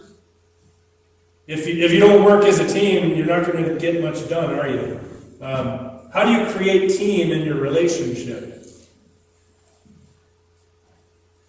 So how do you create team in your relationship? Communicate. Talk to each other. If you're not talking to each other, you're not going to be a very good team. I can tell you there's been times where I'll go a whole day and just think about my wife. Like, oh man, I love that woman. I love her, I love her, I love her. Oh, I can't wait to get home and share this with her and share that with her. Then I get home. Then I get home and I'm frustrated, I'm tired, I'm irritated, and I completely forgot that I thought, oh man, I love that woman. And I don't talk, I don't communicate, I sit down on the couch and I channel surf. And you see what's going on there, right? I've lost that wonderful thought of why I do what I do all day long. I've really divided my team. What improvements would you like to make? Well, one is, when you pull into the driveway, I know you guys change your clothes before you get home, right? A lot of times, especially today, we change out of our uniform back at the station. But one thing I do remember, even as an x-ray tech, my clothes are filthy. I don't want to bring that into my house. So yes, I may change in the garage and then wash those clothes.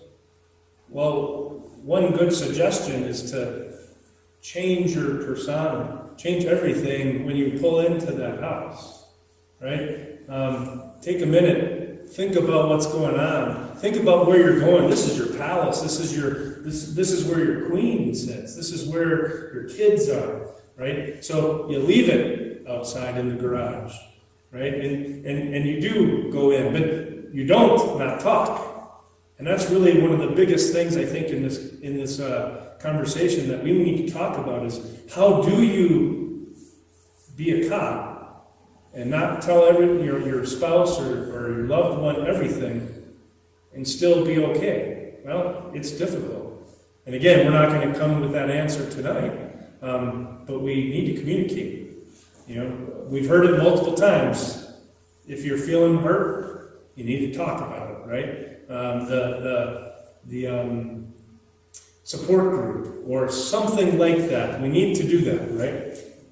What do you think your partner wants you to understand about him or her? Have you asked? Again, communication, right? If we don't talk, if we don't communicate this, we'll never find out. What do you most want your partner to understand about you? These are just some of the things that you should think about. What could be improved in the communication between you and your significant other? How do you improve that? Again, you talk about it. Don't wait. Don't make it so you're on this side of the line and they're on this side of the line. What are ways to restore then a lost friendship with your significant other? Why is friendship to preserve, or why is friendship to preserve or restore? What do you do? Again, you talk about it. You utilize the people that God has given you to make this work. So that's my presentation. And again, I'm going to tell you, it goes way beyond this. And I hope that we can conversate again, have this seminar again, so we can do that. So we have one more presenter. Really, the two of you, you're a pair.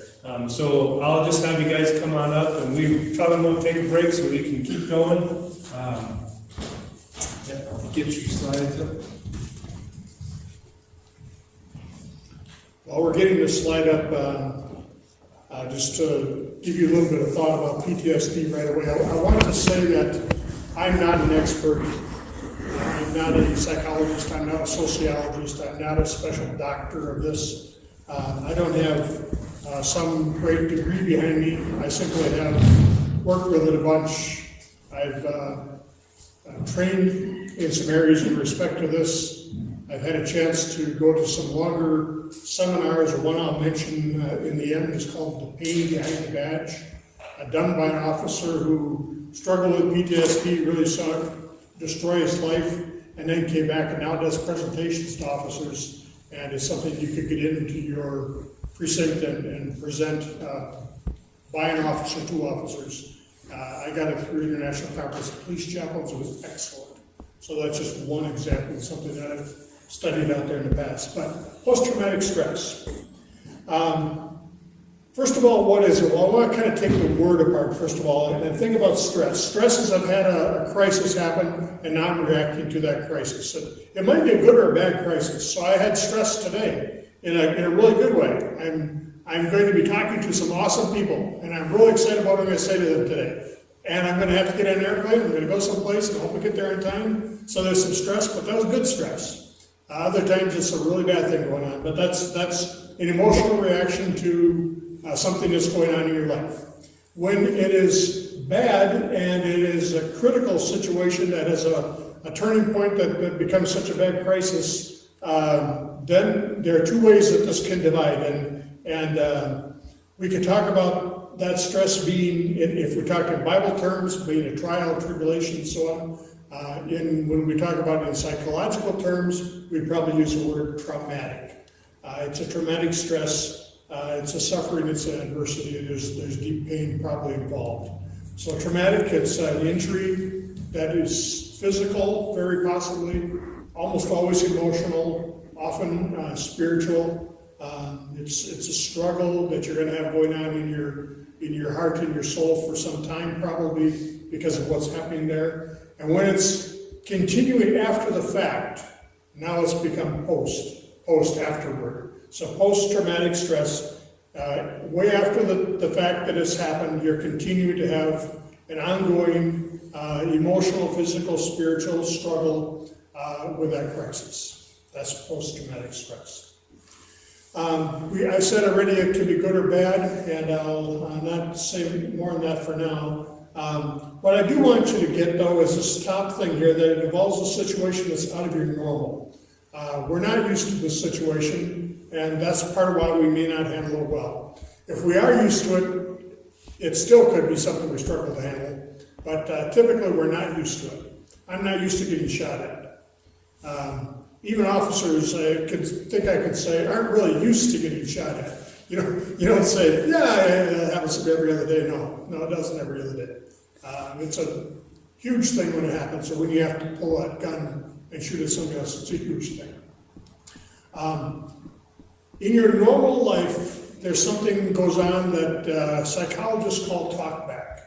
Talkback is something that's happening inside you all the time. You might not think about it that way. You might just say, well, only strange people do talkback. But no, the reality is you talk to yourself all the time.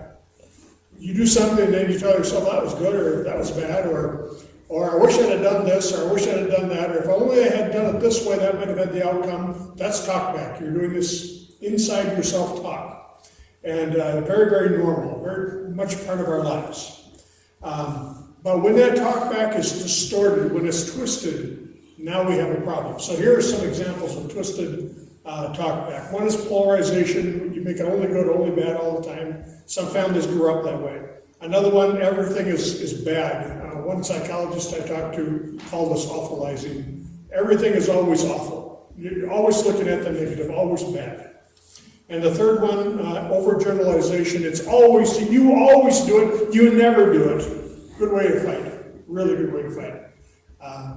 And when we put ourselves in the camp of always good or always bad, or those people are never good, or anybody who is not whatever it is, pick your thing, whether it's skin color or it's attitude or it's profession or it's whatever, they're always bad or they're always good. That's how we get in these conflicts that we have going on in America right now, because we got a bunch of people who are putting everybody in the same camp, and they're always saying about them, and they're never reading about them in a very false way. So each one of these are destructive things, and this last one especially is really, really common in abusive relationships. When you see someone attacking, especially in domestic violence, often you find the always never thing.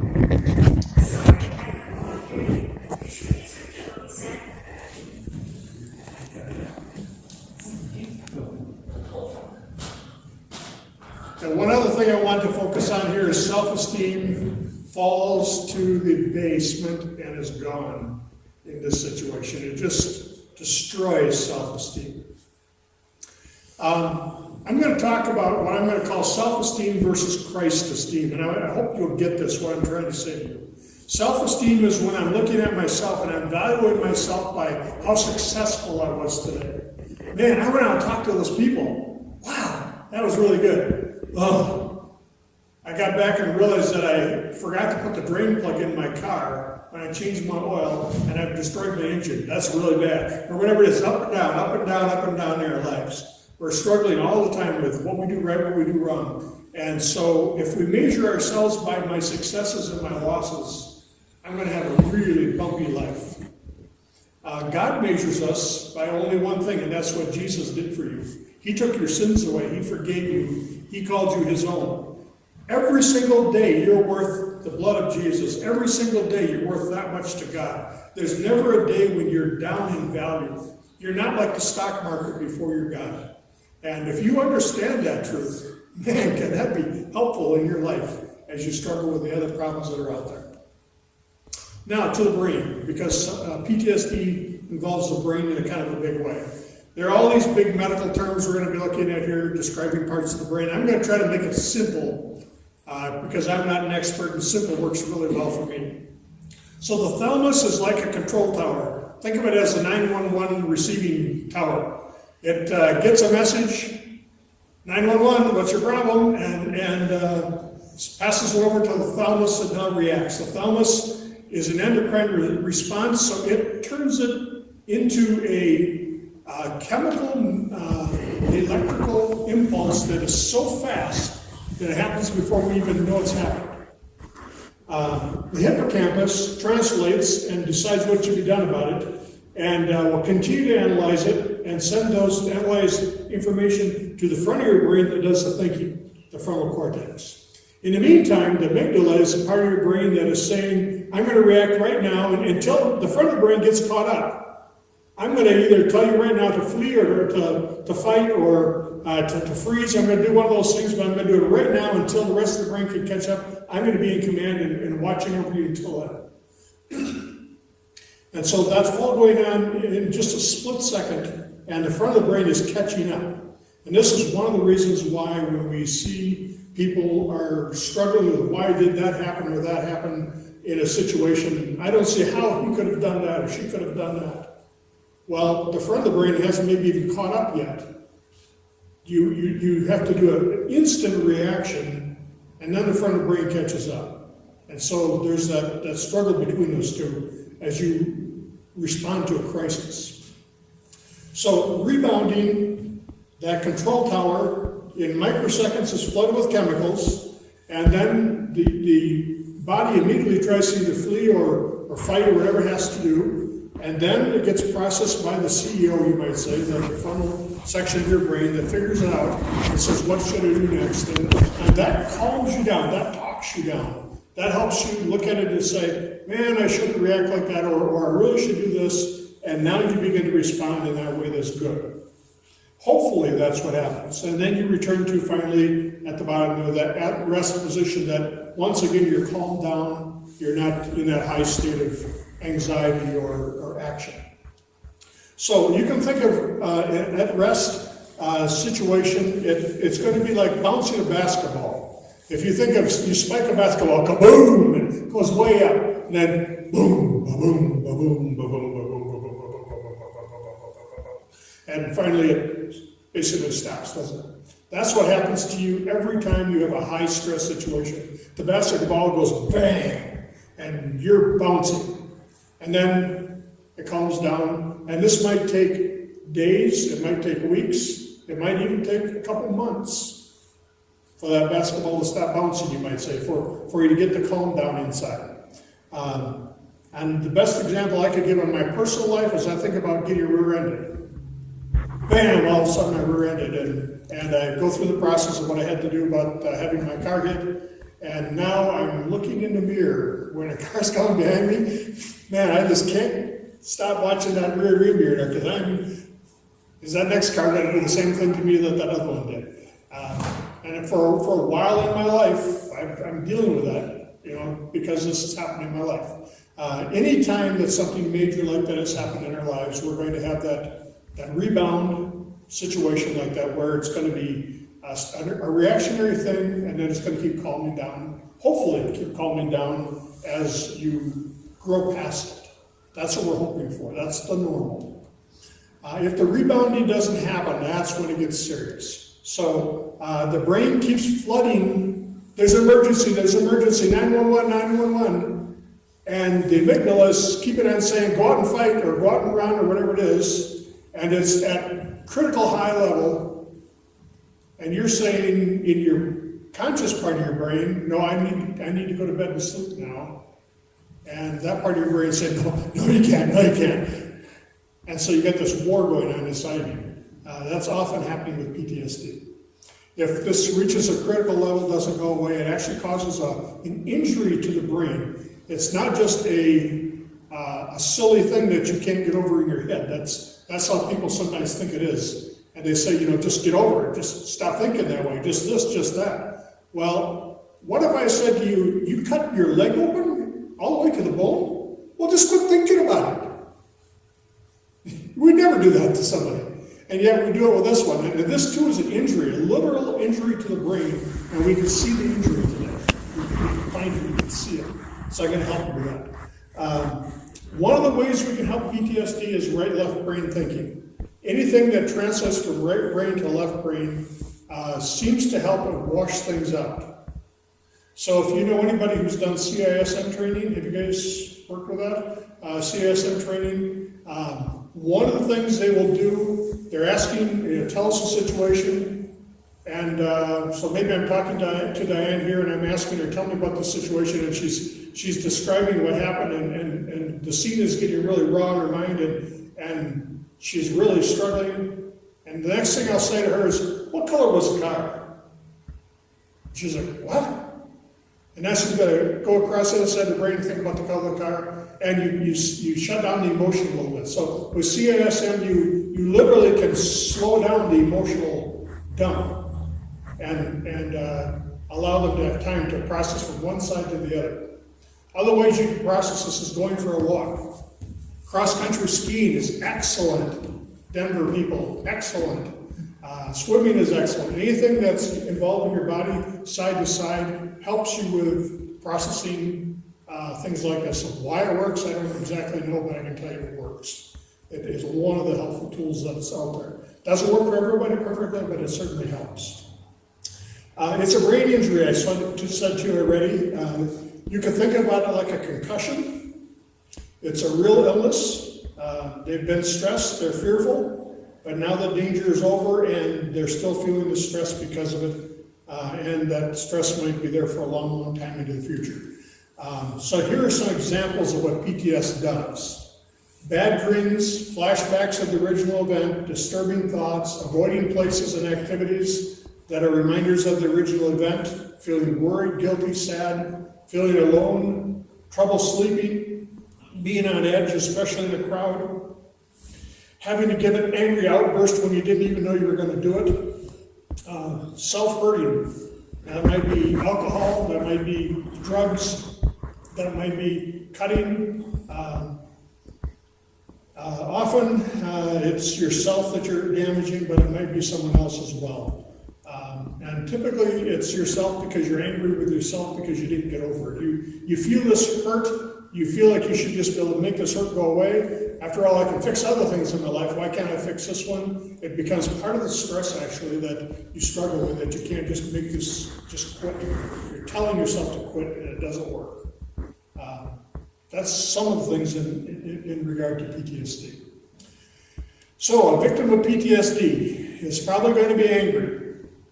And what would I do? I would tell anyone who understands God's word that a Christian, if you're a Christian typically is good at telling somebody else the gospel and they forget to use the law on themselves. Now what do I mean by that? If Diane came to me and said to me, I am such a rotten person, I would say that she just spoke law to herself. She just told herself, I'm a sinner. And I would say to her, Jesus Christ died for your sins, and he took all of them away. So I'm giving her gospel. I'm giving her forgiveness. I'm giving her hope. But she's been busy spanking herself instead of giving the gospel to herself at that moment. So we often do the wrong thing for ourselves. And for us to recognize that, and this is where your chaplain, again, can be really helpful to you to help you recognize, no, I need to be forgiving myself just like God forgave me. He wants me to forgive myself too. They may self-exclude. I'm not going to have any emotional ties with other people. It's one of the ways to avoid all kinds of things, right? I don't have to have loud noises in. I don't have to get upset about what someone says. I don't have to this, I don't have to that. So if I just self-exclude, I'll avoid all kinds of problems. Self-medicate. I've got this pain, so if I can find a way to avoid the pain. Did it fix the pain? No, but it made it hide for a little while and caused more problems. That's the sad part about it. Caused more problems. Self-harm. Intrusive suicide thoughts might be coming in and they might react all the way to suicide, or it might be a less invasive thing that they do, but also self-harming. Last year I gave you numbness.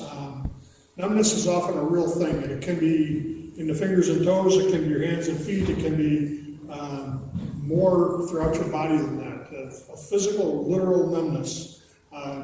Diane talked about the weight, but it can also be the opposite of that, of a great numbness. What I put this in here for is to make you stop and ask yourself, am I punishing myself by what I'm doing, or am I avoiding pain by what I'm doing? And both of them are not acting in a way to fix. Is it evidence that I also have moral injury going on in my life? Because so often that's behind these other things. The moral injury's happened, it's not been healed, and that allows me to continue to have this guilt going on, this frustration going on, this bitterness going on, and it puts me in a really negative place if that's happening in my life. I'm going to. PTS, post-traumatic stress, causes brain injury, and it can go on to be PTSI, truly an injury to the brain that then becomes a disability. And when that happens, the hippocampus goes into a shrinking, and that part of the brain goes dark, literally. When I say goes dark, I mean it stops communicating. It's like it went to sleep. And then the frontal cortex, part that should be the CEO thinking, is flooded with chemicals that it shouldn't be having, and so then the amygdala hijacks and takes control and doesn't allow the brain to work in the right way. So this is a picture of a healthy patient right here, and there's right over there in the red, one who's got the shrunk hippocampus with PTSD. So they can literally see what damage is done. That's one example. Another example for you, this is triggering. The PTSD patient is having spots in the brain that are firing and firing and firing, and they can't get them to shut off. So why aren't you sleeping at night? Well, here it is, because it won't shut off and I can't get over it. And because it continues to fire, you could think of it like if I were running almost like a soldering iron, it's just hitting, and it's actually causing like a scar tissue spot in there that's destroying the brain. So here is hypo, that's underactive, and then hyper, overactive, just giving you examples of different things here. So PTSD is on the far side. This is PTSD over here on this far side. And then social anxiety is number 2. Specific phobia is in number 3, and the one closest to me on the right-hand side is fear. And again, each one has a different spot where the brain triggers. But notice with PTSD, they're blue instead of red. They didn't make it blue because they think they're cops. That's not what it is. It's blue because it's saying to you, it's shut off. It's shut off. It's not working where it's supposed to work. It's no longer reacting the way it used to react. It's actually caused like a numbness to be going on. So when someone is struggling with PTSD and they're not coming home and talking, it can be an even bigger thing going on, is what I'm saying to you. And to get help is so critical. This picture is allowing you to look at the amygdala, especially here in respect to PTSD is in the red, social disorders in the blue, and a specific phobia like I'm afraid of spiders in the yellow. And I especially wanted you to see how the PTSD is causing not so much in the amygdala, but especially in the cortex here. The PTSD is firing when nobody else is. So everybody else is asleep. It's just firing away over here.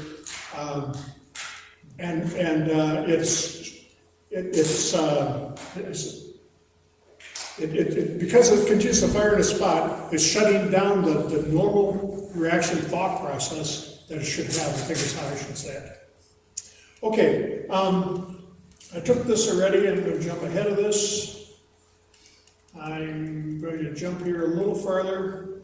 What I tried to do with this one is kind of put it into police words or fire words. The thalamus is getting, the 911 center, how can I take this call? And the bells are going off now because of what the thalamus sent, sending that to the hippocampus, saying, here's where to go. This is what station to go from. This is where to go to. This is what's got to happen. And the amygdala is saying, until that time that we got this all figured out, I'm in control.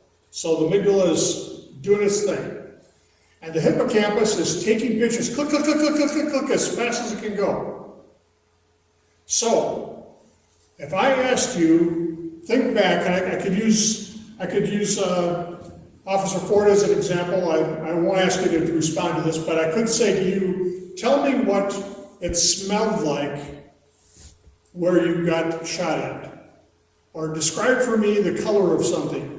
And people will say, I can smell the green grass that was just cut on that day, or I can remember the smell of the burnt whatever it was, or I remember, I can still hear the tires, they are just solid in your mind, because this moment, unlike the rest of things that happen in your life, your mind is taking pictures 100 miles an hour, just click, click, click, click, click, click, click, and those ones are being stored.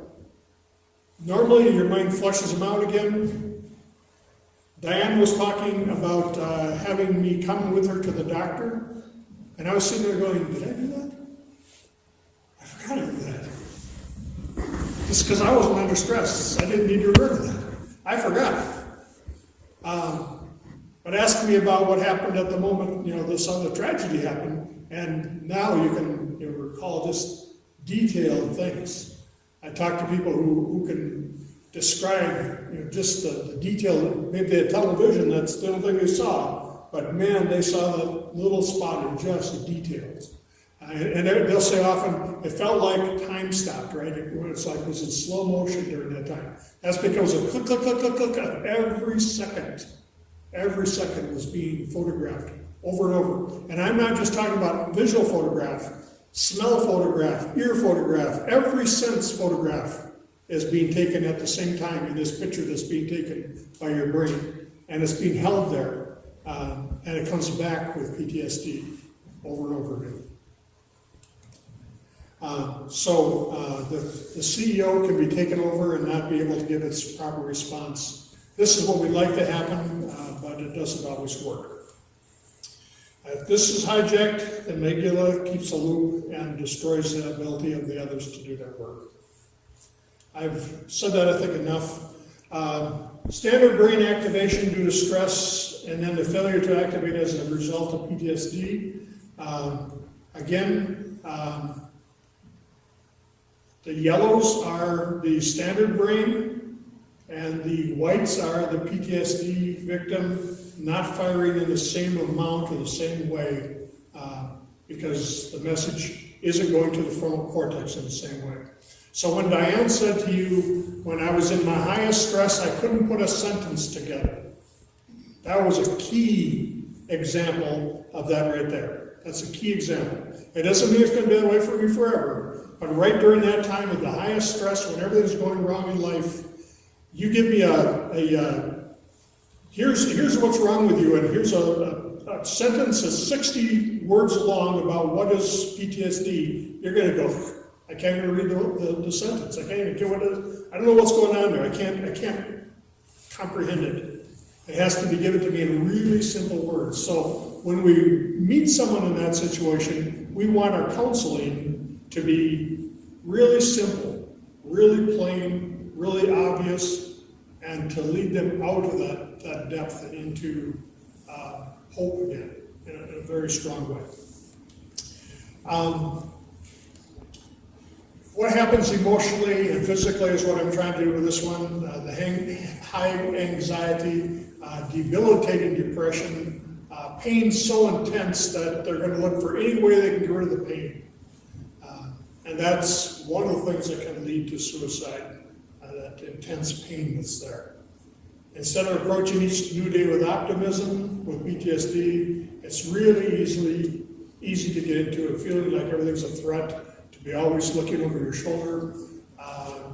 The typical thing, you go to a restaurant with your family, where are you going to sit? Well, right here, with my back to this wall, seeing the door, seeing every window, and being ready to do it. If I need to get my gun out, I'm ready, because I'm going to be the place I'm going to be to protect myself in every direction. That's way over the top with PTSD, very typically.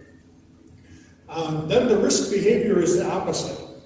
I don't feel anything anymore. I no longer am excited by anything. I'm no longer able to get a good kind of arousal from anything anymore. So what do? I go out and do risky things I never have done before. I drive my car 120 miles an hour, and I drink too much, and I, maybe hang glide, but I never would have done before. And you just pick out whatever you want. Not that everything about those is bad necessarily, always, but I'm doing it at a level that's not ever been me before, because I'm trying to feel again. That risk behavior is often there, trying to feel alive again. So when I talk to officers, I invite them, consider the first time you had a traumatic experience, or consider the last one you just had, and consider the toll that you had on your body, consider the effects that it's had on your mind and your spirit, and then I'm going to give you a little phrase here, and I'm going to ask you, is this an officer with PTSD? And here it is. I've given this to a number of officers, this little sheet here. It is at moments such as these that one is transformed into a survivor. The person goes from simply living to living against the odds. The person goes from spontaneity to endurance, from carefree to watchful, from trusting to self-protective. People who continue on in unpredictable and unsafe situations must draw on tremendous reserves of courage, endurance, and strength in order to go on. I think of officers often being in that situation, drawing on your inner reserve to go on in a tough situation. On the one hand, to be a survivor is to rise above the difficulty, to move on in spite of the pain, to defy the odds. On the other hand, it means living a life that has been profoundly affected by an atrocity. You develop certain thinking patterns to live with the experience. You create coping mechanisms to manage the horror of it all. The experience shapes you. It results in a life lived in reaction to, in protection against, in defiance of a horror that you would like to forget. You've known voices that lie, distort, and deceive. In an attempt to survive, you too have learned to lie, distort, and deceive. You pretend you are all right while you are dying inside. You say it was no big deal when your insides were ripped apart. You distort the facts to make it seem not so bad. You say, at least I wasn't killed, when in fact you feel dead. So I've asked officers, does that describe someone with PTSD? And I've had them say to me, yes. Yes. And then I say to them, where do you think I got this from? Where do you think I got this quote from? And the answer is, it's a book written by Diane Langberg called On the Threshold of Hope. And she writes as a description for you these words that were written down by a woman who has spent her entire life raped by her father since she was a little tiny girl.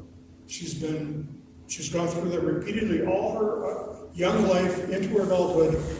And these are the only words I changed, the ones in my life. I changed those words to show you what I just showed you.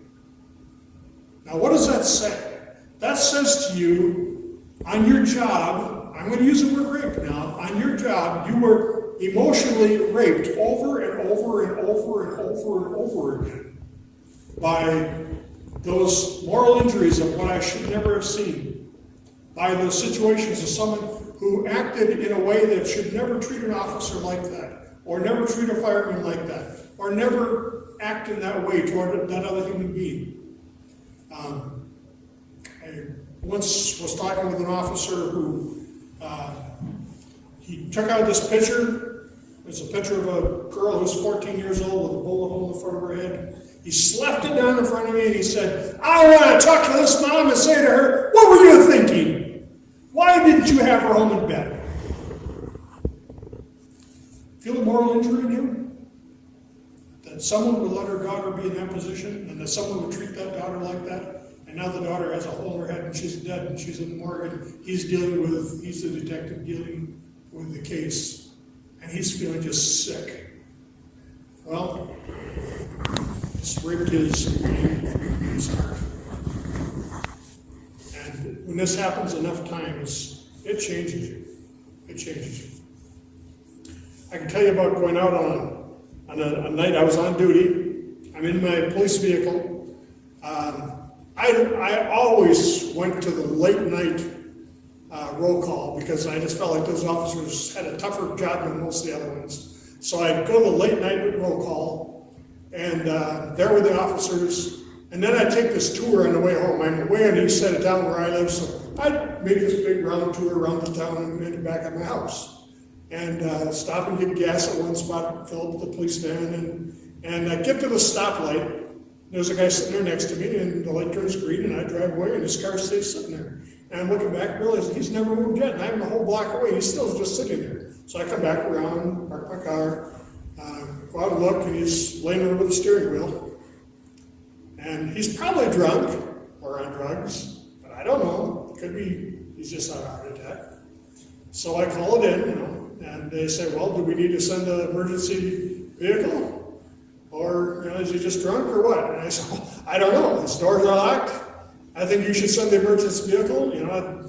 Best case, we have to do what we can for this guy. So we get there, and the first man on the scene, they've been having drug things going on, and so they've got a bunch of unmarked. So the first guy that arrives is an unmarked. He's like, and how'd you get here?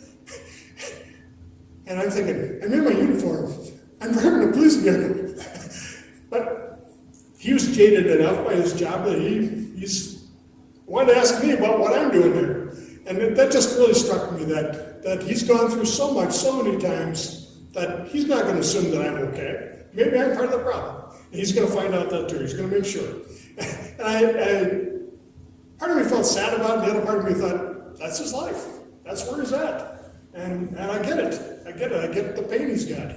I'm saying that this is there with PTSD. And I want to realize that this is where you've been. I want to help you see that that's where you've been so many times. That's where it is. And so we want our hearts to go out to the person who's struggling, and we want to do everything we can for them. The pain behind the badge officer says, why is it that if I were to meet you guys when you began, I could line everybody up on this wall of everybody who will never want to break the law, will never want to misuse any kind of drugs, will never want to violate their marriage, will never want, and he's got a whole list of them. And why is it that, 35 years in or 20 years in, whatever it is, over here, this wall, most likely to be drunk, most likely to have been misused drugs, most likely to have done something. How did that happen? That same man who started out over there could have ended up over there. And his answer is PTSD can get you there if you don't work with it. So I'm going to give you the picture of a balloon. Stress is like blowing up a balloon. I'm puffing into the balloon's blowing up, and then you knock the balloon off, right? And that's what is easy to do with your job, because you're supposed to channel these things away. You blow up the balloon, you keep it inside. Our job is to help you bring a needle, the kind with a hole in it, not the kind that you just use to pop stuff, but the kind with a hole in it, like giving yourself a shot, that kind of needle.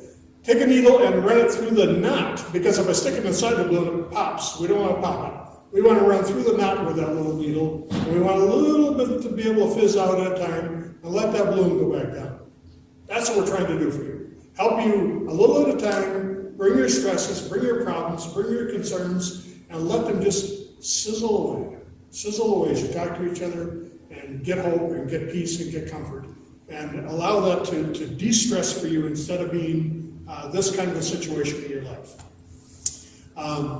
When you come to your pastor, when you come to your chaplain, I want you to remember that God has really some powerful things for you here. He designed his church to be, I call it Mercy Hospital. He wants you to have that gift of being able to come and have him be your rescue center. And when Isaiah describes it in chapter 61, he talks about bringing good news to the poor. The poor, he says, that word means the person who knows I don't have anything to help myself with. The good news for the one who can't help himself. To bind up the brokenhearted. What an awesome picture that my heart's falling to pieces in this. And putting it back together again. To bring liberty to the captives. We, the free, can become the captive of our problem. To open the prison of the bound. To proclaim to the year of the Lord's favor. That he still loves you. He still has healing for you. We want to perform spiritual triage. Triage is what would happen at the hospital, and that's what we want to do. So if there's confusion, we want to help you recognize that God understands your thoughts, and he can help you with it. If there's uncertainty, we want you to know that God understands again, and that He is unconditional love, even when you don't know if He loves you. Is there guilt? Well, we have healing for guilt.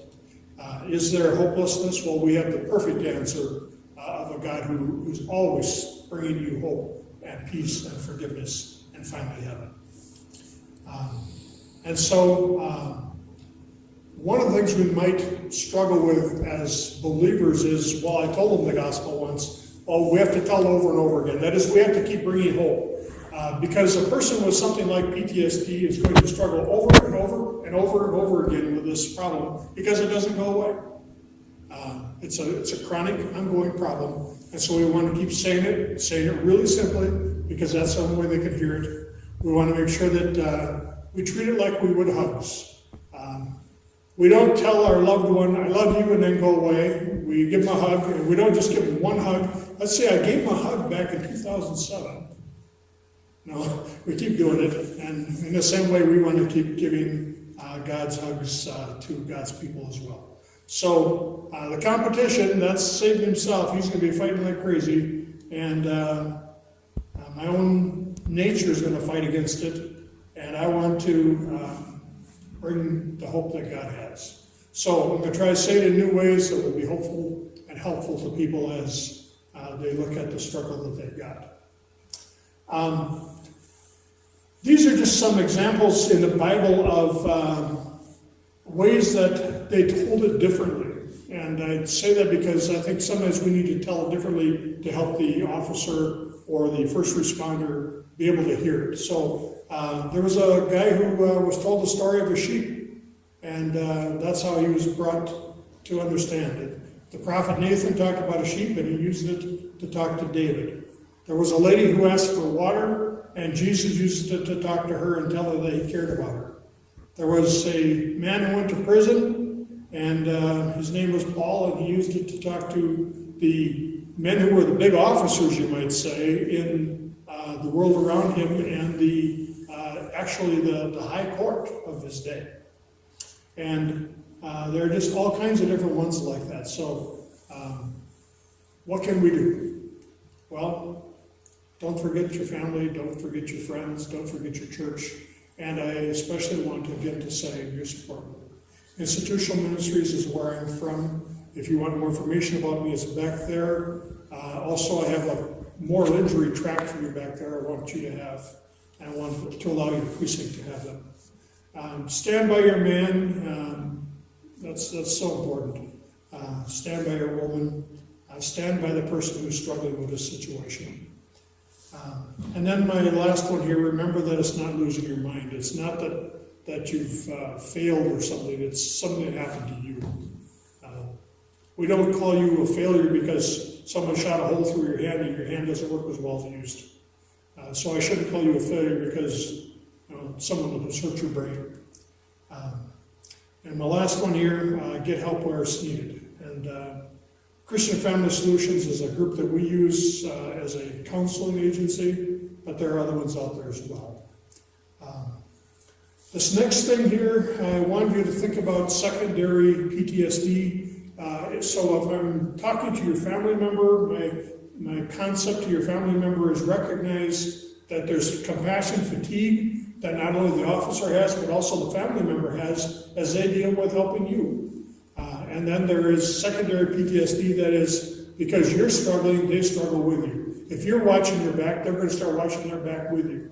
It continues to go on. So the helpers also, I want to say to them, don't go it alone. We want to be there doing it together, watching each other. This is back to David. David in Psalm 31 is a really strong example of he comes to the Lord in prayer and saying, God, I can trust you. I'm taking refuge in you. I'm letting you turn your ear to me and listen to me. I'm asking you to be my refuge.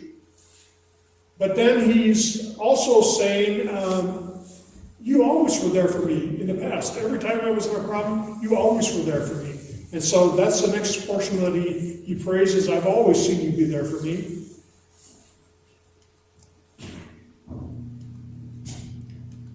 I'm going to jump past those. And so he can rejoice in God's mercy, and he can recognize that he's got that hope, but he also then comes because he's full of distress. So he just got done saying, thanks, Lord. And then he says, be merciful to me, I'm in distress. My eyes are weak with sorrow. My soul and my body am consumed with grief. So just because I'm God's child doesn't take away the problems. Just because I believe doesn't solve everything. These problems are still there. They're still very real, and we still are going to struggle with them. That's very real too. Very strong messages in the Bible about the grief that people have because of what other people have done to them. Very strong messages. So if you think God doesn't get this, no, he really gets it. And he shows you that he gets it in very strong words. But that whole section ends with him coming again to God and saying, but I know that I'm in your hands. I know that you're mine and I'm yours. And I know you heard my prayer, and I know you're going to help me. And he ends, save me in your mercy. I can trust you, God. Closing praise to his Lord who always watches over him. How great is your goodness. And so he tells everybody finally, verse 24, be strong, let your heart be firm, wait confidently for the Lord.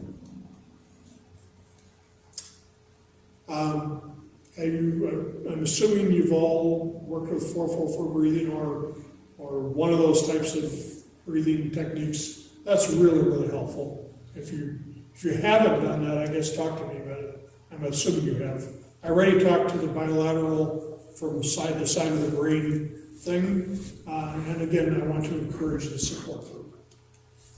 A clinician, they specialize in your brain. They specialize in the physical things that you might have going on. And so use them too. Don't be afraid to use them. And recognize that almost never does PTSD just get better without help, without working on it, without letting your family know, without getting support people to help you.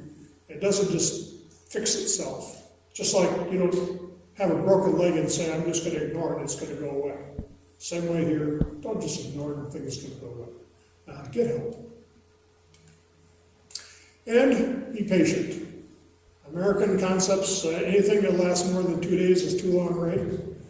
COVID, one of the reasons you're struggling with this year is people aren't used to having to deal with anything long term. And COVID's lasting, and because they're feeling frustrated about that, you're one of the targets. Unfortunately, you're one of the targets.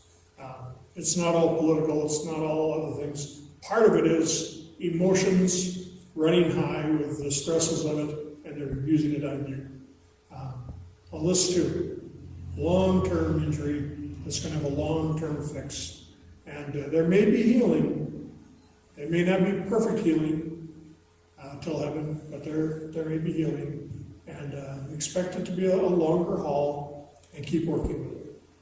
Some of the resources I've used that I strongly recommend, Wright has a good example of working with crisis and trauma. The Body Keeps the Score is one that describes how when something's going wrong in my brain, it affects the rest of my body. Stranger in My Bed is describing someone coming back from the war and the wife's perspective of what it's like to deal with someone with PTSD. A pastor looks at PTSD as a book written by one of our professors that I've studied under him and had that course. You've had the course as well, correct? No, you didn't have that. You've had the course. I Love a Cop is the one that you're having recommended to you right now. And Christian Family Solutions is another place I recommend for great counseling. And then I want to say thank you. I want to thank each of you because, man, you are just such an important part in each of our lives. And where you put yourselves for us, I just honor you for what you do. And so I hope that I'm bringing a little bit back to you of what I think you do for me. That's why I'm here. My second thing there, the International Conference of Police Chaplains, has been a really good source for me of study in a bunch of different areas, from how to do a call, a death scene, to learning this pain behind the badge. I took it there, I ended up buying the course, taking it home with me as well, but highly recommend it, the pain behind the badge. Wells Chaplaincy is the course that your chaplain has been enrolled in as well. And the Kubley Foundation, I just put on there because I say thank you to them a lot for their work in suicide and prevention areas of related to depression type things. They work in Wisconsin. They weren't ready to fund being over here, but they're an excellent group that's been very helpful to me. Diane, do you want to add any words yet? Just briefly, you talked about the self-talk, and I think one of the traps I fell into, maybe you guys do, I was depressed in my career. I wouldn't admit it, because that uniform, hides a lot of emotional pain, at least it did for me. And I worked with domestic violence victims who had broken jaws, broken orbitals, on a daily basis. So I always talked myself out of my own pain because they had it way worse than I did. I think that's a real easy trap to fall into for officers. But I just want to conclude, I don't particularly like sharing my story because, first of all, it's hard to talk about it. But the best part of my story is that I believe post-traumatic stress disorder should be named post-traumatic stress transformation, because it was truly a spiritual awakening for me. It's not a career ender, it may be a career ender for individuals. In my case, with a lot of God's grace, medication, therapy, and help from my chaplain, I was able to crawl to the finish line, thank God, because I couldn't have afforded to raise my children on a disability, on a pension, that kind of a dollar amount. Once I retired in 2012, Pastor Phil said, well, why don't you start taking some chaplain courses with me? And I looked at him like, crazy? And I did. I met Chaplain Dave and some awesome people, and I told my story online to help them understand PTSD, and they ministered to me, and it was incredibly therapeutic. And here I am, a chaplain for first responders in my community now. And I just always want to give my story of hope to others. Yes. One more little thing that I'm going to add. I'm going to tell you a story of one evening. I'm riding with an officer that I have high respect for, just the neatest guy. And it's the midnight shift, we're probably at 4 in the morning. It's that time when he's taking his break and he's writing some reports and we're sitting. And you got to take a ride along all the way to the end because that's when you get the chance to have the real talks. And at 4 in the morning, he says to me, I know that taking this position I have, I might die for my family, I might die for my city, I might die for my country. I'm okay with that. But if I shot somebody, would I go to hell?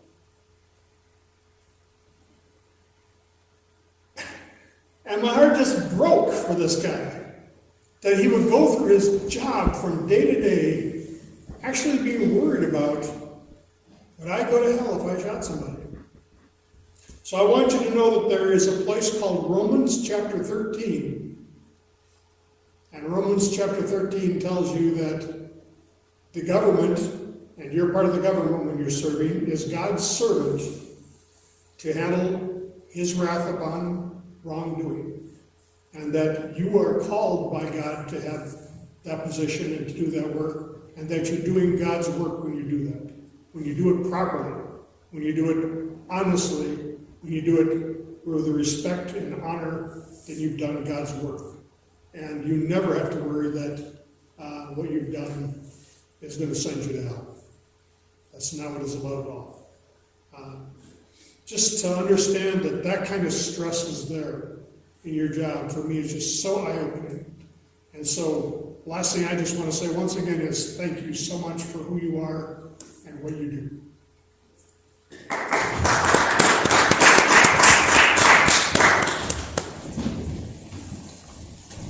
Thank you, chaplains. So just in closing, again, thank you all. Thanks for coming. Thanks for starting the conversation. Because again, that's what we're doing, is starting a conversation. I hope and pray that we can take this one step further, and we'll do it each month, and we'll do some amazing things. You had talked about support groups, so I really hope that we can start that. There's a couple other things that I wanted to just highlight, I guess. One of them is you have a peer support group. Use it. If you are down and out and you need to talk, communicate. We have wonderful peer support. Another thing that when I was trying to figure out what to do and how to do it, I came across a website, and I wanted to talk about that real quick. It is actually called Post-Tour Processing, PTP. And I'll just read a little segment here. We have created an anonymous, confidential, secure protocol for law enforcement officers post-tour processing, which will affect changes in the area of reducing stress, alcoholism, divorce, suicide, all the things that we've been talking about. It is important to understand the process that allowed the development to create the system that will change policing in the most positive ways in decades. So this entity is by police, for police, with police. Post-tour processing is an independent, not-for-profit group of committed and concerned retired police officers, police professionals, chaplains, that wanted to do something, that wanted to take it a step further, that wanted to have the conversation. And what it's like, it's a lot like peer support. What happens is, let's say and the reason why they call it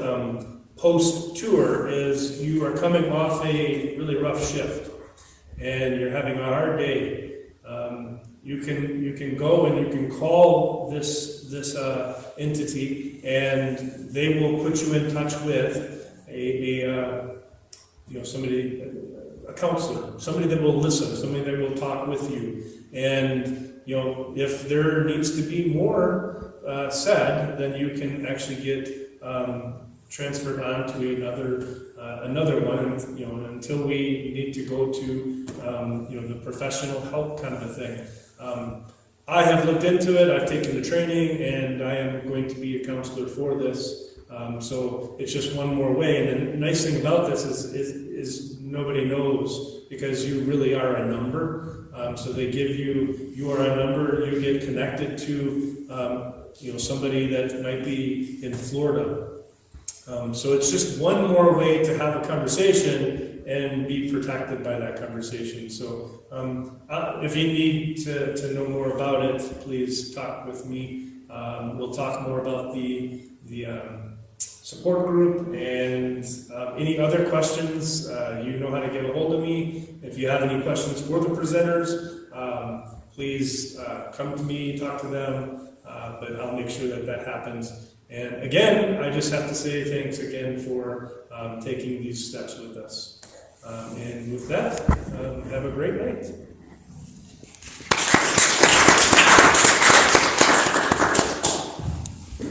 Well, thank you guys.